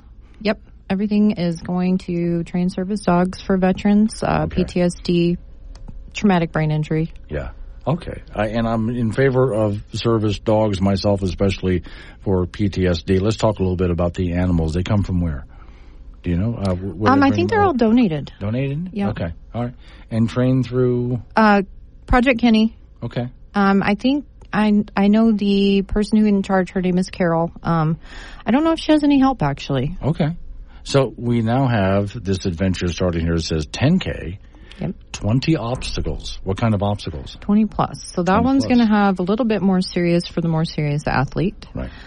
There's definitely a rope climb, monkey bars, ascending, descending. There's some fun ones in there too, but they're going to be very athletic. See, for the rope climb, what I think you should do is have, first off, a timed one for those people who get up there first and have the best time. But then also have a rope climb for people who can get up at all. If you made it, you get some kind of a prize. I think that'd be If you great. can make it to the top of that hill, I think you should get a prize. 5K, 15 plus obstacles? Yep. Okay. Same thing. You're crawling, you're carrying. Those ones are designed to be more beginner friendly. Mm-hmm. If you've never done one, you should be able to complete them all, either by yourself or with a little bit of help. Yeah. What about the make it to the refrigerator and to the bathroom and back to the television before the commercial is over race? We don't have one of those. Okay, maybe next year. We do have free beer at the end. Okay, see? Yes. Now go get the beer and come back before the commercial ends. Yes. I think would be a perfect one for next year. Now, the kids is just 1 mile, 10 plus obstacles. Yep. Yeah, so that one's just designed to be really fun for the kids. for a fun family event. Okay. So when is this going to happen? August 10th. August 10th is when it's going to happen. And people who want to sign up can start trying to get in shape now, training. So where do they go to sign up? How do they get involved? So it's 307bisonstampede.com. All the sign-ups are on there. If you have any questions, you can fill out the contact form on there. Okay. I will be answering them. How did you get involved in all this? I've been doing obstacle course races for about 10 years now. Okay. Okay. I think there's quite the community, especially in Casper, who likes to do that kind of stuff, but we don't have anything like it around here. Okay, so you're going to bring it here then? Yeah. Sure. Okay, now where are you going to put this event? It's at Hogadon. Hogadon? Yep. Okay, that sounds like a good place to do it. Yep. It's okay. Beautiful. It's cooler up there. Yeah, top of the mountain. Yep. Okay. Now, what's involved in setting up courses like this? It takes a lot of work, building the obstacles, getting them up there, getting them where they need to be. It has to be accessible, first of all, and then there has to be flat ground for us to do it on. Yeah. Are you going to need volunteers or help setting everything up? We could use some volunteers. Okay. How do they do that? They can sign up right on the website. Okay. So let's go to the website, which is 307bisonstampede.com. That's 307bisonstampede.com. It's the obstacle race for a good cause. And again, this is going to, I want to talk about the cause just a little bit again here. So you're making sure that people do get service dogs. So we will sponsor the service dogs, and then they go through Project Kenny to get if they need a service dog. Okay. So all of the money raised. So is there money to get in, or do they find sponsors? How does that work? Project Kenny? Yeah. I think they are looking for sponsors themselves. Okay. Of course, all the proceeds from this event will go to them just as a donation. Okay. So proceeds for the event. If I wanted to get in the event and try to participate in this, like again, try to climb the rope and see if I can make it. So if I were to do that, would I just pay to get into the event, or do Yes. I find sponsors? Or okay. No, so you'll pay your event fee. If you go to like Spartan or Tough Mudder, they generally charge exorbitant fees when you get to checkout. They don't tell you that. Right. So as soon as you get to the checkout process, there's insurance and parking and bag check fees, and we don't have any of that stuff because we're not going to have any of that stuff. Yeah. We do have the insurance, but we're not charging extra for that, so we added that in our costs. Okay. That sounds good. So I would say show up yourself or show up with a team? Yeah, you can do either or. Okay. There is an option when you sign up to put a team name in there if you have specific people you want to make sure that you run with. You can help each other. So you can just have a good, fun time. Refreshments afterwards or during the whole thing? Yep, we'll have food trucks up there. We'll have vendors up there. We should have a good party going. I would think so. Pretty good. So, again, we're doing this on August 10th, so people have a chance to get involved in all of this. So it's Stampede with a Cause. It's 307bisonstampede.com. And I'm curious now, you said you've been in many of these. How did you start doing these? It was kind of a fluke. Somebody from the gym that I was going to said, hey, we really want to do this race. It's down in Colorado. And I went, okay. Yep. And so we went, and I've been doing them every year ever since. Where do you go to do these things? Colorado. The closest one is about a 6-hour drive from where we're at. Okay. So Wyoming just doesn't have these things? No? Okay. Time to start bringing them in. Yeah. Yeah, okay. So this would be, I guess, the first one in Wyoming? Yep. Do you have plans to expand it after this? We would like to. Okay. We would like to be able to take this as an event to fundraise for nonprofits wherever we can go. Okay. How do you train for all of this? Do a lot of grip strength, pull-ups, farmer carries, that kind of stuff. What's a farmer carry? Farmer carry is basically where you pick a heavy object and hold it in your hands, and you just grip it and you walk with it. Oh, okay. Just to try to make it to the other side of the farm, basically. Just so your hands don't give out on you. How did you do when you went down to the first one in Colorado? The first one, had no idea what I was doing. I was not trained at all, so it took way longer than it should have. But it was just a lot of fun because we had a big group of people. Okay. That's your learning curve. Are you bringing people down from Wyoming to go to this thing? We're trying to get people from all over. We do have a deal with the Ramcota. If you call them and you say you're with the Bison Stampede, they'll give you a discounted room rate. Okay. Is that also on the website? It's on there. I don't think it's big enough, actually. Okay. Yeah. Okay. And can they go ahead and sign up on the website? Yep. Okay. Where else can they just sign up on the website, or can they go anywhere else? Nope, just the website. Just on the website. So again, this is going to be Saturday, August 10th, and it is for a good cause. 307bisonstampede.com. I will be with the crowd that will be sitting back and cheering everybody. Oh my God. Blade is in Glendo. He says 103 degrees in Glendo. So at least you're going to be at the top of the mountain over there where it's going to be nice and cool. Hogannon was a great place to go ahead and pick. And are you working with the ski resort in this one? Yes. Okay. They've been very helpful. Very helpful. Okay. So again, 307bisonstampede.com is where you go to sign up for all of this. And while we were talking, I was sort of exploring your menu here. So it's easily laid out, along with all of your sponsors, too. You've got a whole bunch of there at the bottom. And at the very bottom, it says contact us. Where am I clicking on here to go ahead and sign up if I want to So it should be under the event, more towards the top of the page. More toward the top of the page, heading up to the top over here. Stampede with a cause. Click on that. I think that takes me to the main one. Yeah, just kind of volunteer sign up. Yep. And then you have your obstacle races. There's the 10K, there's the 5K, and then there's the kids one. Can I sign up for the kids one? No. No. Going to make me actually work for this? You can volunteer for the kids one. I can volunteer for that? That'd be fine. Yeah. Okay. Bring some mud, and I'll go ahead and do it. Okay. Beer at the end of the race. I'll throw mud at you. That's fine. Okay, I appreciate it. Thanks for coming in this morning. Yeah, thank you. Coming up on some local things that we have to do, so we're going to roll into news time. After news time, update on the weather forecast. Then you and I will have a nice long segment of open phones. 888-97 Woods, the phone number. That's 888-97-WOODS. It's Wake Up Wyoming.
It's Wake Up Wyoming with Glenn Woods on AM 1030 K2 Radio. Join the show at 888-97-WOODS.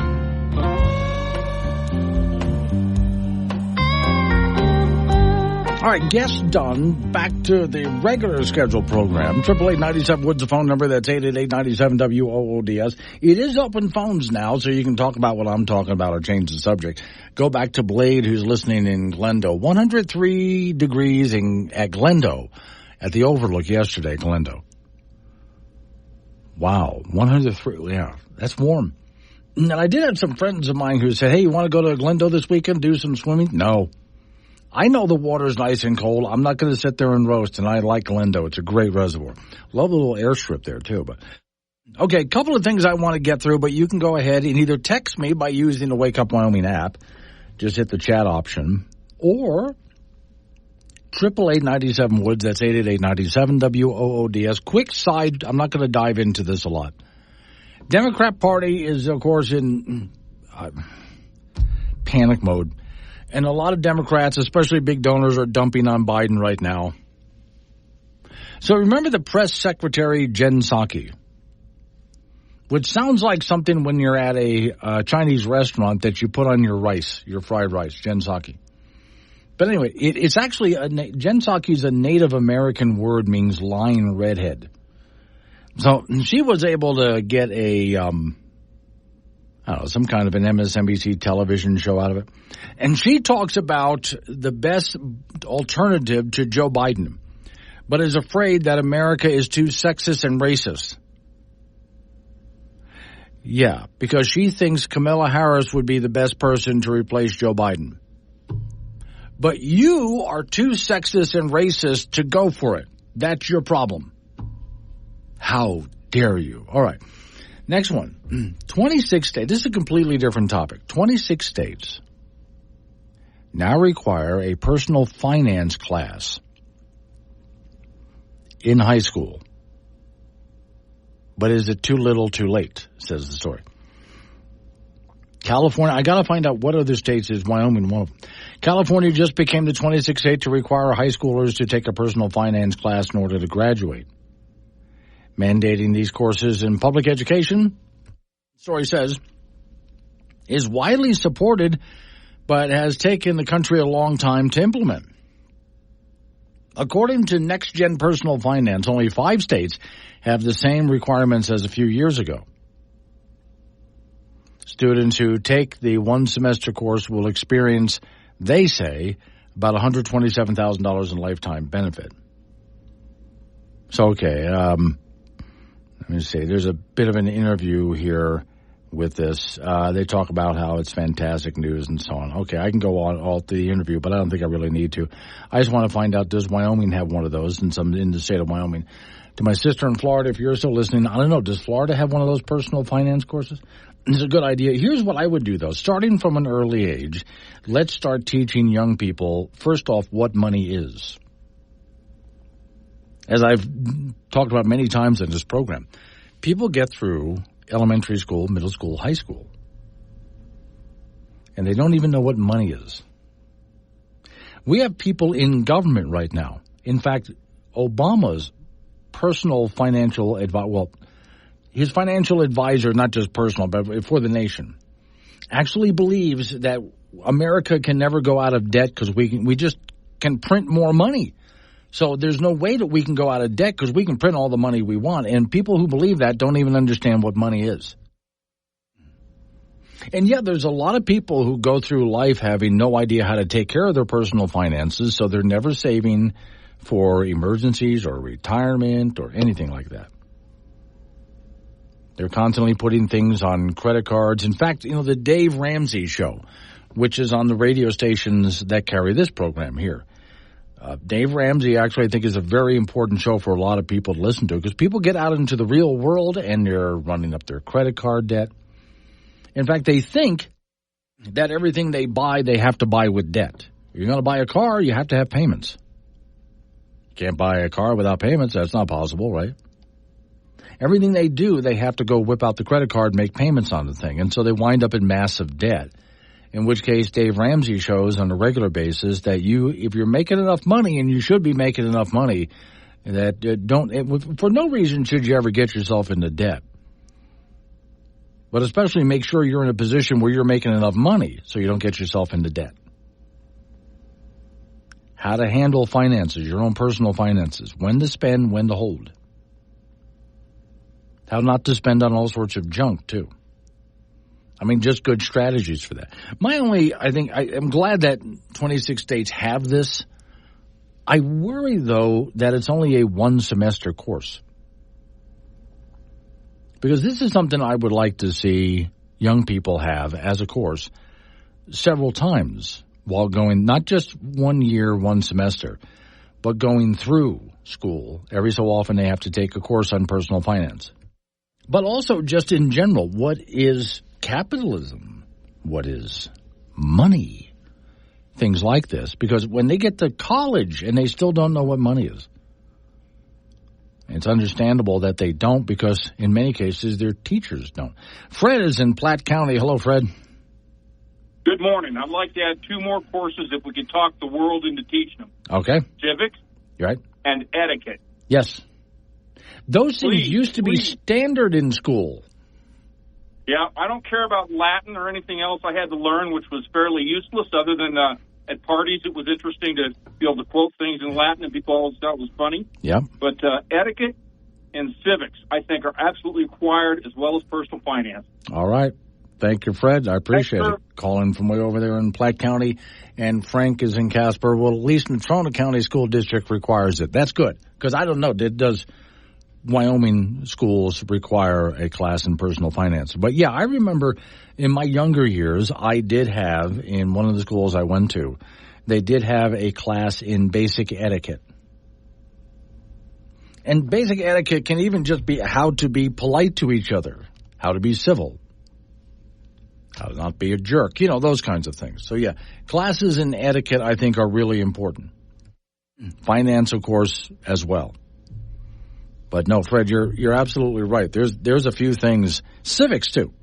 And that's part of, for example, those people who think they get all the way through school and they even get into college and, well, we need to be socialists. No, we don't. If you understood they don't even understand what America is supposed to be. These are the people who go repeating, well, America is a democracy. It's a type of a democracy. It's called a republic. It's different. There's a reason. Do you know why? And this was never taught in schools.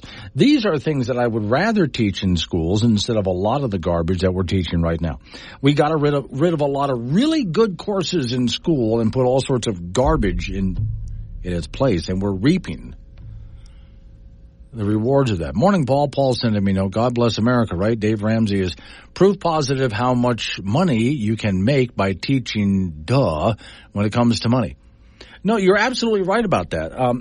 When I've listened to Dave Ramsey's program a few times, and my thought is he is teaching basic common sense things. I mean, I listen to him and I think, how do people not figure this out on their own? But then again, going back to government, we have people who are supposed to be in charge of our government running this country who don't know these basic things when it comes to finance. We can't go broke. We can just print more money. They actually believe this. And we, the American people, are dumb enough to continue to elect them. So let's start teaching this. First off, we're going to have to teach it to our teachers because they don't know these basic things. You know how people are using pronouns these days like she, him, her, them, theirs? I want you to start using adjectives when you address me, like spectacular, outstanding, phenomenal, audacious. Take Glenn anywhere with the Wake Up Wyoming mobile app. Wake Up Wyoming with Glenn Woods on AM 1030 K2 Radio. To help you take control of the situation with your family and manage the disease together. If you or your family are noticing changes, it could be Alzheimer's. Talk about seeing a doctor together. Visit alz.org/time to talk. A message from the Alzheimer's Association and the Ad Council.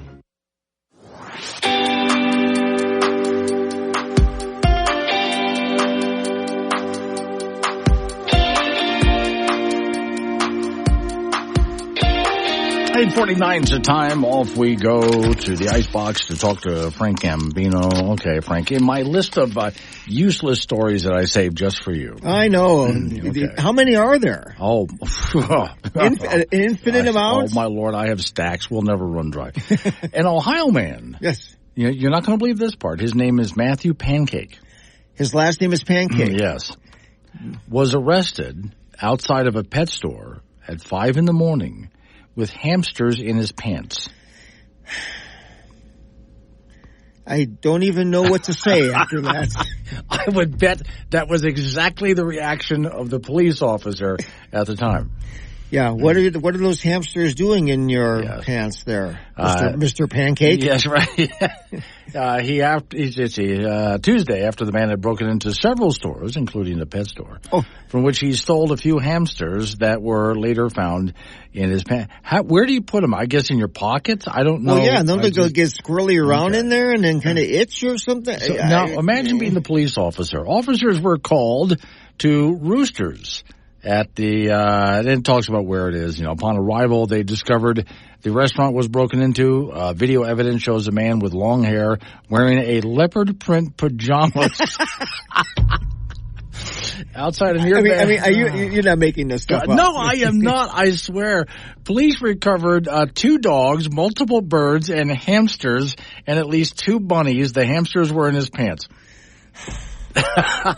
So now I'm going to go out. The story does not say this, Frank. I'm going to go out on a limb that perhaps alcohol was involved. I don't know. It's a possibility, certainly.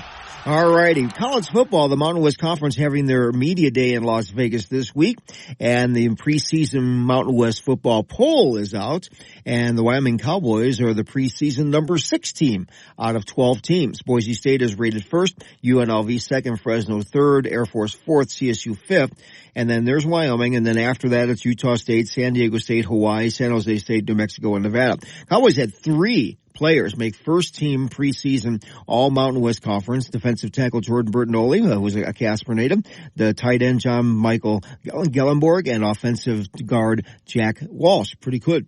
And the Cowboys will open up the season on the 31st of August in Tempe to take on Arizona State. In collegiate baseball, the Casper Spuds over Hastings, Nebraska on the road 11-2. The Spuds have won 21 in a row in Independence League play. How about that? They're 31-4. They'll be at Hastings again tonight. The Colorado Rockies at the major league level actually won a game. They beat Cincinnati 6-5. Sam Hilliard with 2 home runs for the Rockies as they get to 33-60 on the year. Pitcher Kyle Freeland struck out 9, and those two teams will wrap up that series later on this afternoon in Ohio. In American Legion baseball, the Casper Oilers will be in Bozeman in that tournament in Montana. They'll take on the Bozeman Bucks at 7:30 tonight. Cheyenne Post 6 in the Fort College tournament. They'll take on Mountain View out of Loveland at 3:30 this afternoon. And at 1 p.m. this afternoon in that Fort College tournament, the Laramie AA Rangers will take on the Colorado Rogue. Those tournaments will run through the weekend. The Central Wyoming Fair and Rodeo moves along tonight. In the bareback, Cole Reiner, a Buffalo, Wyoming native who finished 7th in the world standings last year, is running second so far with an 84. Statler Wright from Utah with an 87.5 leads the Saddle Bronc. In the tie-down roping, Bodie Matson, who rodeoed for University of Wyoming, with an 11 flat to currently lead that event. So the rodeo starts at 7:30 tonight at the Central Wyoming Fairgrounds, and that will run through Saturday night. That's it in sports. Frank is there somewhere. Yeah, I'm usually by the fence or on the other side in the tent and wander around. I, relax for a bit, then I watch and you talk to people and just observe. And, So Frank is the only person there that looks bored. I'm not bored. Okay. I'm intently watching what's going on. Frank is the observer. Okay. Yeah. So he is not, he looks like the creepy uncle that everybody calls the cops on, but he's not. He's got a camera. No. Yeah, and a camera, and I have a badge too. His press pass. Yeah. Okay, so that makes him official. Yeah. And he's going to go around talking not just to the people, but to the animals there as well. And like the Dr. Doolittle. That's the guy that talks to the animals. Some quotes. Yeah. I will be there Friday night. You'll recognize me. I'll be wearing a really loud Hawaiian shirt and eating ice cream. Okay, perfect. Yes. You'll go right in with the carnival. Exactly right. Do the Tilt-A-Whirl too. Yeah. No. My Tilt-A-Whirl days are done. Okay. I enjoyed them when I was a kid. All right. But not while eating ice cream. No. Thank you, Frank. Coming up on some local... No, I'll be there Friday night. That's exactly what I'll be doing. Coming up on some local business we got to take care of. We're going to roll into news time after that. And we're going to talk about wind turbines in Wyoming, a controversial $500 million wind farm after a heated debate behind closed doors has been approved. Your phone calls, too. 888-97 Woods. Wake up, Wyoming.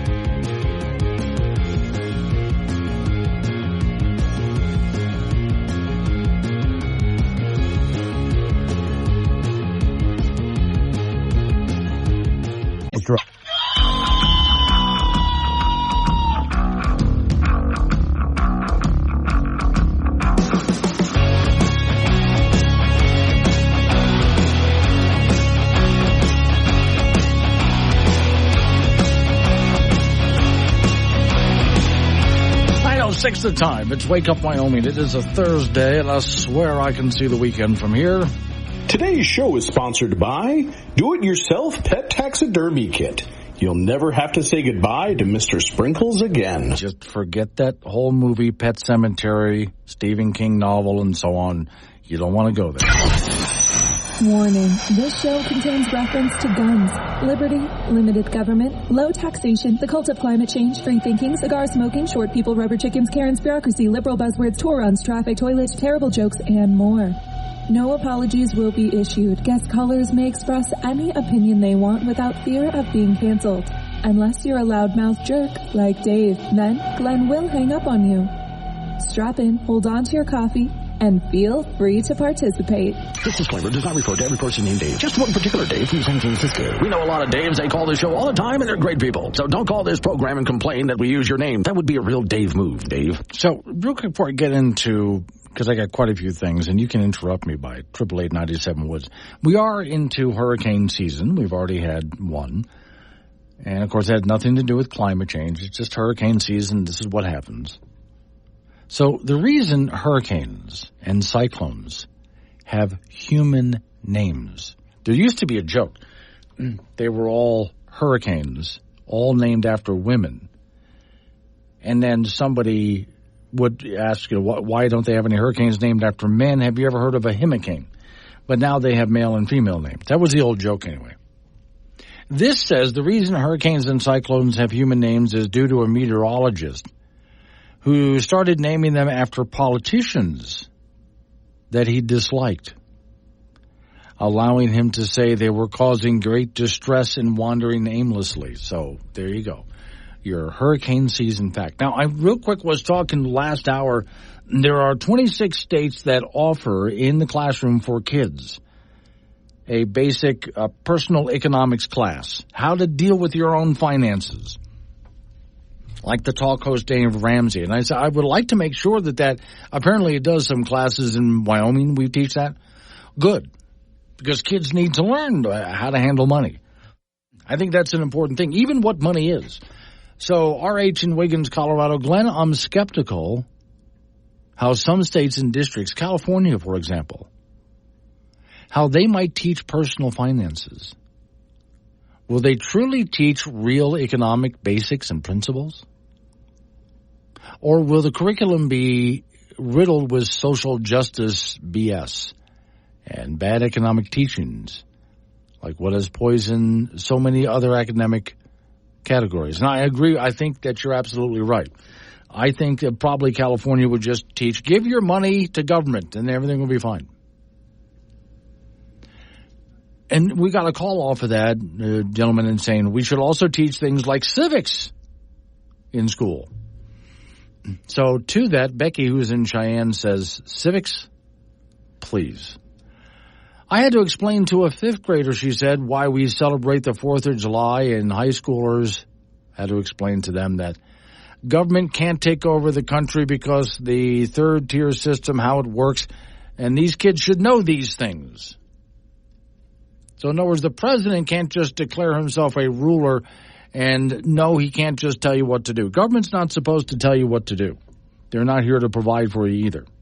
And by the way, we are a republic. You know what that means? Okay, and many people don't. And I think one of the reasons it's not being taught in school, or if it is, it's being mistaught, because even teachers don't understand it because they were never taught. So where we would have to start is start teaching teachers civics, economics, what money is, what capitalism is, et cetera, et cetera. Put teachers through those courses first so they understand and they can pass it on to the kids. That's part of the problem that we're having. All right, so a couple of things that I've had that I'm trying to get to this week, and I'm running out of time. I'm running out of week here. First, the headline from Cowboy State Daily, and the second story goes with this. A controversial $500 million wind farm gets go-ahead after a heated closed-door meeting, which makes me wonder, why did they have to do it behind closed doors? But okay, we're going to Laramie. The story says there's lots of tough talk behind closed doors about the future of a controversial $500 million wind farm investment by a Spanish energy giant. Now, this is where, let me go back. Just a little while ago, I answered an article by Wyoming Public Media where they said, well, Wyoming seems to not believe that you're a bunch of climate deniers out there, which there is no such thing as a climate denier.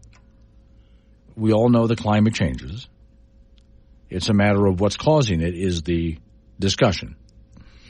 But their Wyoming Public Media article says, despite the fact that you're all a bunch of climate deniers, Wyoming takes in so much money in wind and solar projects. In fact, it's about $3,000 per person. Well, my question to Wyoming Public Media is, did you get your $3,000 yet? I bet you didn't.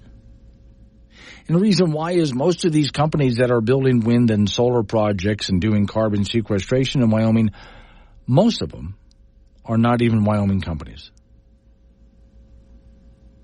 So most of the money doesn't stay here. Okay. This is a Spanish energy company. And they were talking with state energy regulators and activists clashing over more turbines in Albany County. But most of these strong words, the story says, for the Wyoming Department of Environmental Quality and regulatory body that oversees where utility-sized projects get built on sagebrush and dusty landscapes, were outside of public view. The meeting took place in an executive session in a Laramie Convention Center, where regulators heard from activists who had access to confidential financial information on the backers of the wind farm project, but were compelled into silence because of, and they would suffer financial penalties if they didn't. Because this is, financial information, which you don't always have to disclose. The agenda for the meeting was set in motion, the story says, because of complicated legal messes that have been unfolding in recent months and putting the activists in an awkward position. After the meeting behind closed doors for almost 4 full hours Wednesday, the DEQ Industrial Siting Council ruled a unanimous 5-0 vote that the Spanish company could move forward with the controversial rail tie wind farm development. Okay, this is a massive project. Now, along with that, I have this story. Tearing down wind turbines in Michigan. If you head north on, there's a road out there, 127. Get close to Ichka, and those wind turbines loom on the horizon, says this author. It's like War of the Worlds. He said, creepy every time. There are wind turbine haters and lovers. There are advantages and disadvantages when a wind turbine exceeds its lifespan and has to be removed. Some advantages, they don't pollute the air or water. Stop for just a moment. Wrong. Take a look at the creation of wind turbines and the destruction of wind turbines, and you'll have to take that sentence away. They reduce the use of fossil fuels. It's called organic fuels, and reducing their use is a bad thing. Cheaper than clean coal and gas? No, they're not. It's not cheaper than clean coal and gas. They're heavily subsidized. That's why it looks like they're cheaper, but they're not. Provides affordable electricity. Again, not true. No need to rely on other countries for energy sources. Not true. See, all of this in the story is flat out not true. The arguments point out blades have killed thousands of migratory birds and wildlife and are too noisy for the residents. And so it goes into now they are tearing down these wind turbines. John Robinson wrote this story, and I'm going to go ahead and hang on to it, and I'm going to send him a very polite note informing him how everything that he just said in the story was absolutely wrong. However, we at some point will have to deal with this here in Wyoming and other states, because you put these things up and they last for a certain length of time, but then at some point you have to go ahead and take them down. It's going to happen, right? Okay, and then we have to deal with the mess of reclamation on that.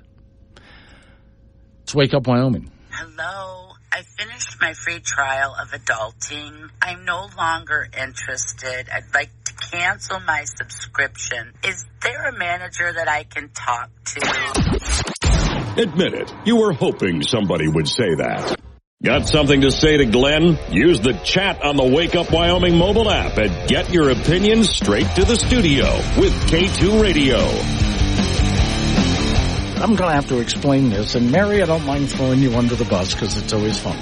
I know that I'm in for some trouble when Mary sends me a note. We talk over this little messenger thing, and it starts by saying, okay, here's the deal. Now, I know right away, I have no idea what's coming next, but it's going to be weird. She said, I accidentally sent another call to the same line. So if that's not Stephen, then it's Mike.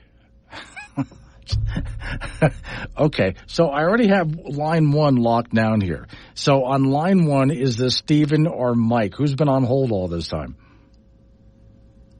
Stephen. You're Stephen. Okay, good. Yeah. So you want to talk about misspending money. What you got? Well, it's the last time we had a $500 million, maybe more than that. I don't recall. It was on gas leases and so forth. And I think that spending that money was decided in a closed session, and they spent about the whole $500 million to spruce up the palace there in Cheyenne. Yeah, that's right. Yeah. And then right after that, they were all in a tussle over spending $8 billion to buy some land scheme in Wyoming. I believe it was Wyoming. I don't know. But I didn't get a check from the first one. Did you? No, and when I'm told by Wyoming public media that, all of these wind and solar and projects and so on, each Wyomingite, that's about $3,000 per person. Did you get your check? I haven't. I haven't yet. And and we got another, we got another boondoggle with this nuclear reactor. Take a look at Canyon City, Colorado. Right. There's still a EPA Superfund site blowing uranium dust and tailings and all that all over and into the Arkansas River and so forth. It's been sitting there for 30 years or so. So don't expect the EPA to protect it. Oh, no. In fact, as you know, dealing with Colorado, the EPA oftentimes pollutes itself. Well, I think always, not just in Colorado. Harriet Hageman went after him hard on. It's on YouTube there, but she's a good representative. I'm not stumping for any politicians. And I like the way you put them on the spot and let them hang themselves. Right, that's the best way to do it. Give them all the rope they want. But I'm still, I haven't got a free pass to the palace or invited to stay overnight or any check or anything. You would think, though, because you keep getting told that you're benefiting from all of this. Well, how? That's my big question. Okay, thank you. Appreciate the call. Hello, Mike. Thanks for hanging on. What you got? Okay. Yeah, Glenn, I just heard your story about the wind turbines here in Albany County, and I am in orbit. Why should 5 unelected bureaucrats decide for 37,000 people what can and cannot happen? Okay, now I would have to see who was in the meeting. Where is the environmental justice for this, and where's the democracy in this? Right. I would have to find out who exactly was in the meeting. I know there's been a lot of court cases involved as well. What I want to know is, where are the environmentalists in all of this? Because, the environmentalists want to be on the side of the wind turbines, but when you take a look at the damage that it does to the environment and to the animals, the birds and all that kind of stuff, where are the environmentalists saying enough of this?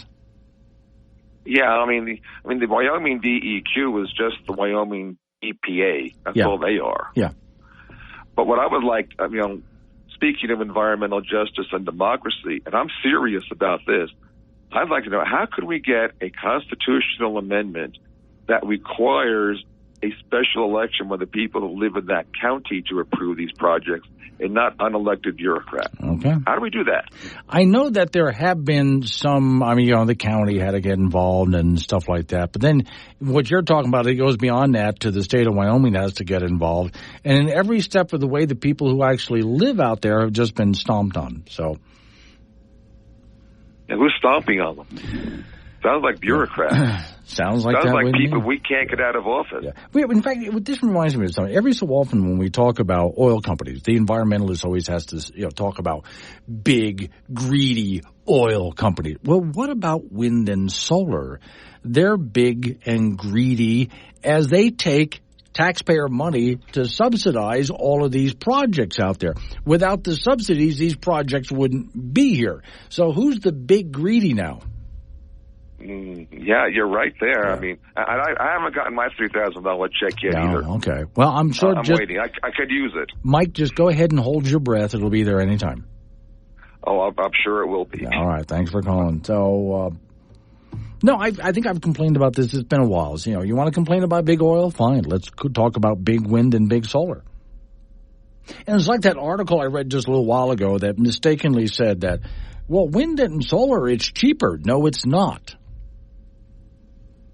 When you take away the subsidies, it's outrageously expensive.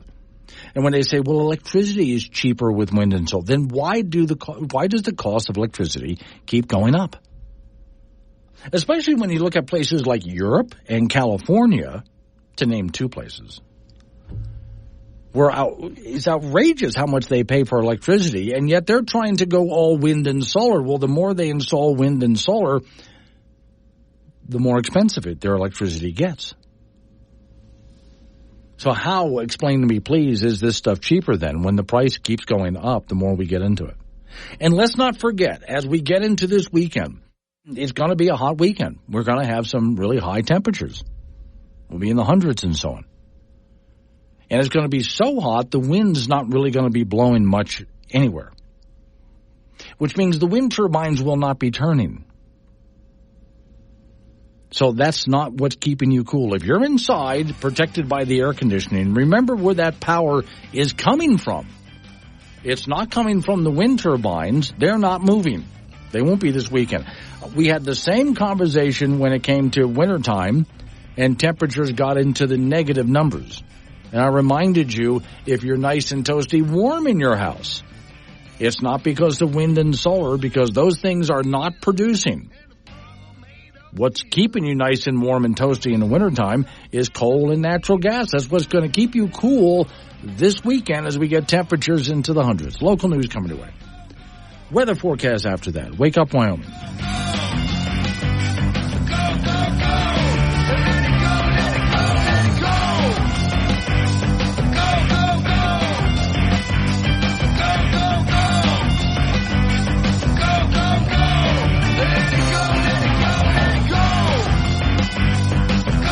'Drive. Wake Up Wyoming with Glenn Woods on K2 Radio. Join the conversation at 888-97-WOODS.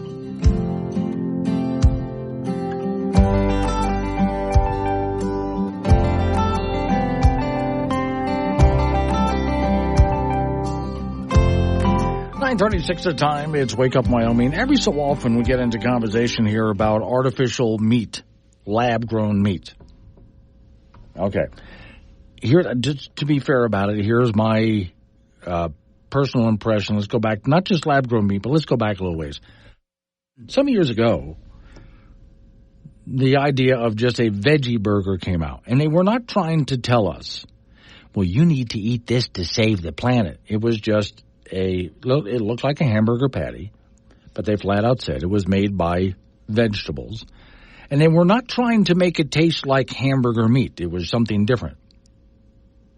And I remember trying them going, oh, this is actually pretty good, and it's good for me. And so I would buy some every so often because I enjoyed them. And nobody was trying to push an agenda on me. It was just, here's something that looks like a hamburger patty, but it's just vegetable based, and we think you'll enjoy it and it's good for you. That's it. That's a good sales technique right there. And then they came out with the Impossible Burger and Impossible Chicken and so on.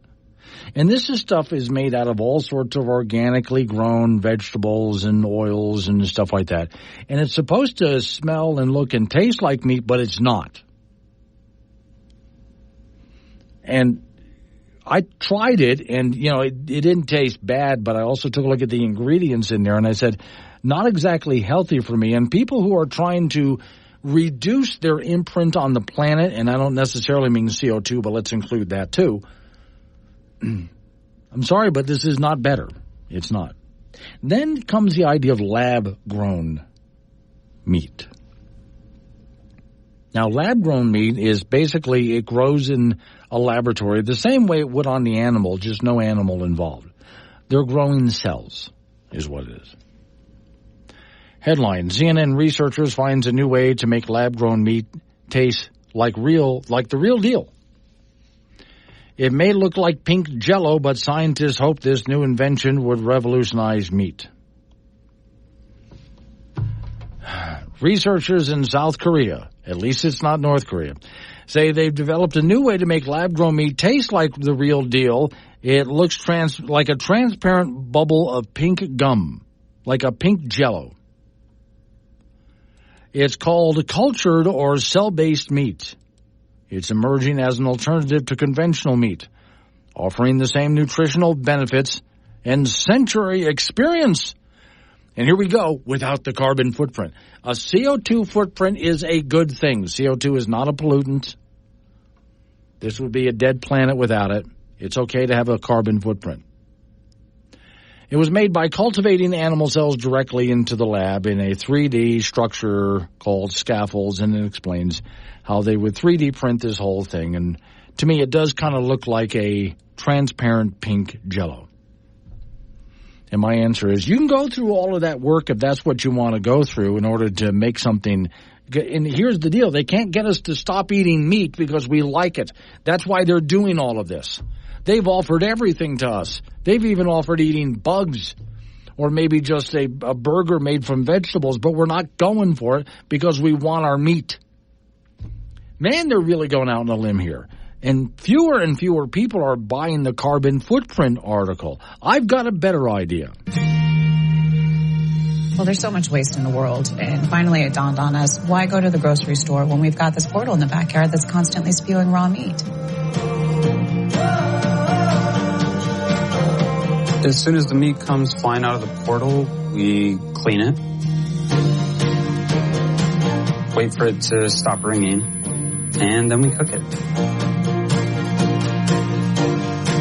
Ever since the portal opened up and started spraying meat all over our backyard, we've gotten way more into cooking than we were before. We make all kinds of meals with the portal meat. Gourmet meatballs, carne asada. Burgers are probably our favorite. When we used to get the meat from the grocery store, we never knew where it was coming from. It's really reassuring to know that the meat we eat now comes straight from the portal in our own backyard.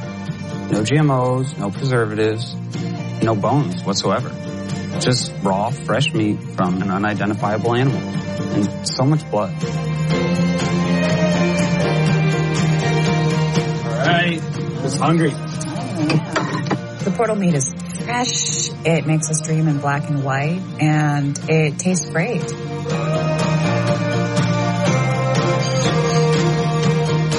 And any meat we don't end up eating ourselves, we just chuck back into the portal.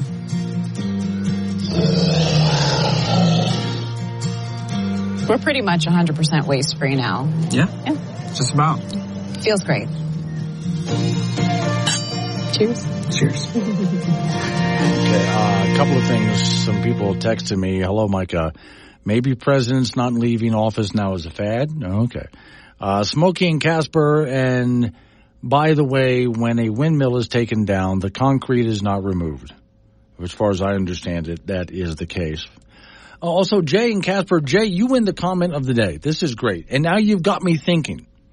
And Jay sends me, and these people are texting me over the Wake Up Wyoming app, by the way, using the chat options.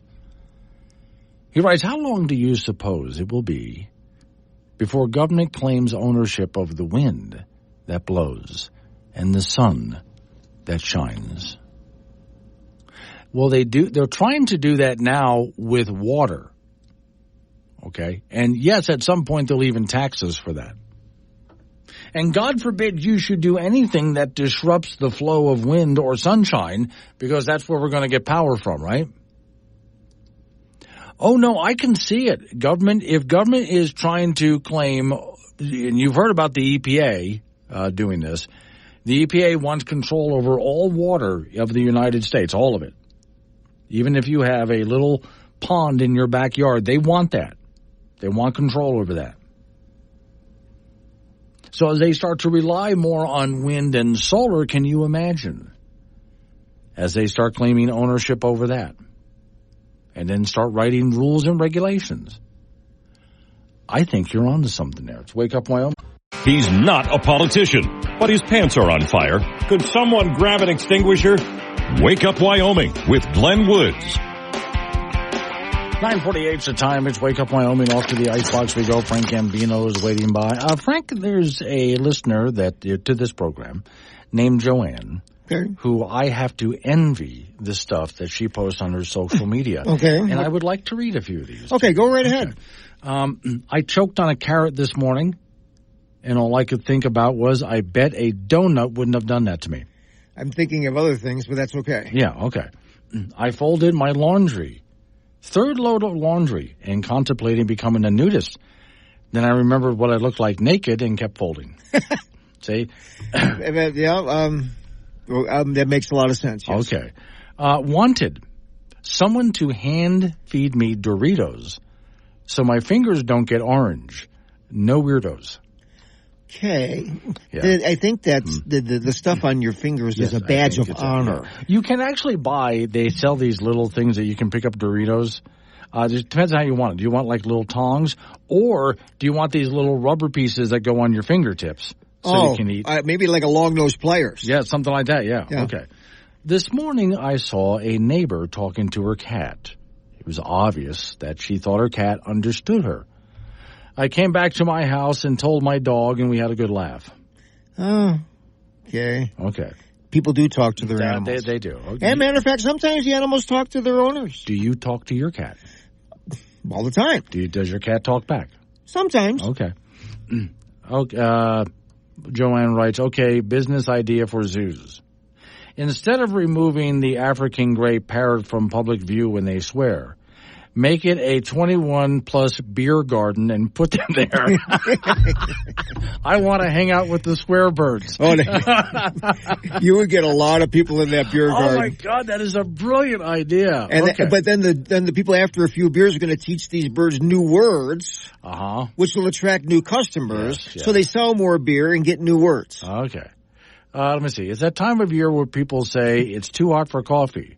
Those people do not understand coffee and are not to be trusted. No, it's all year round. Yeah, okay. Let me see. Fitness level.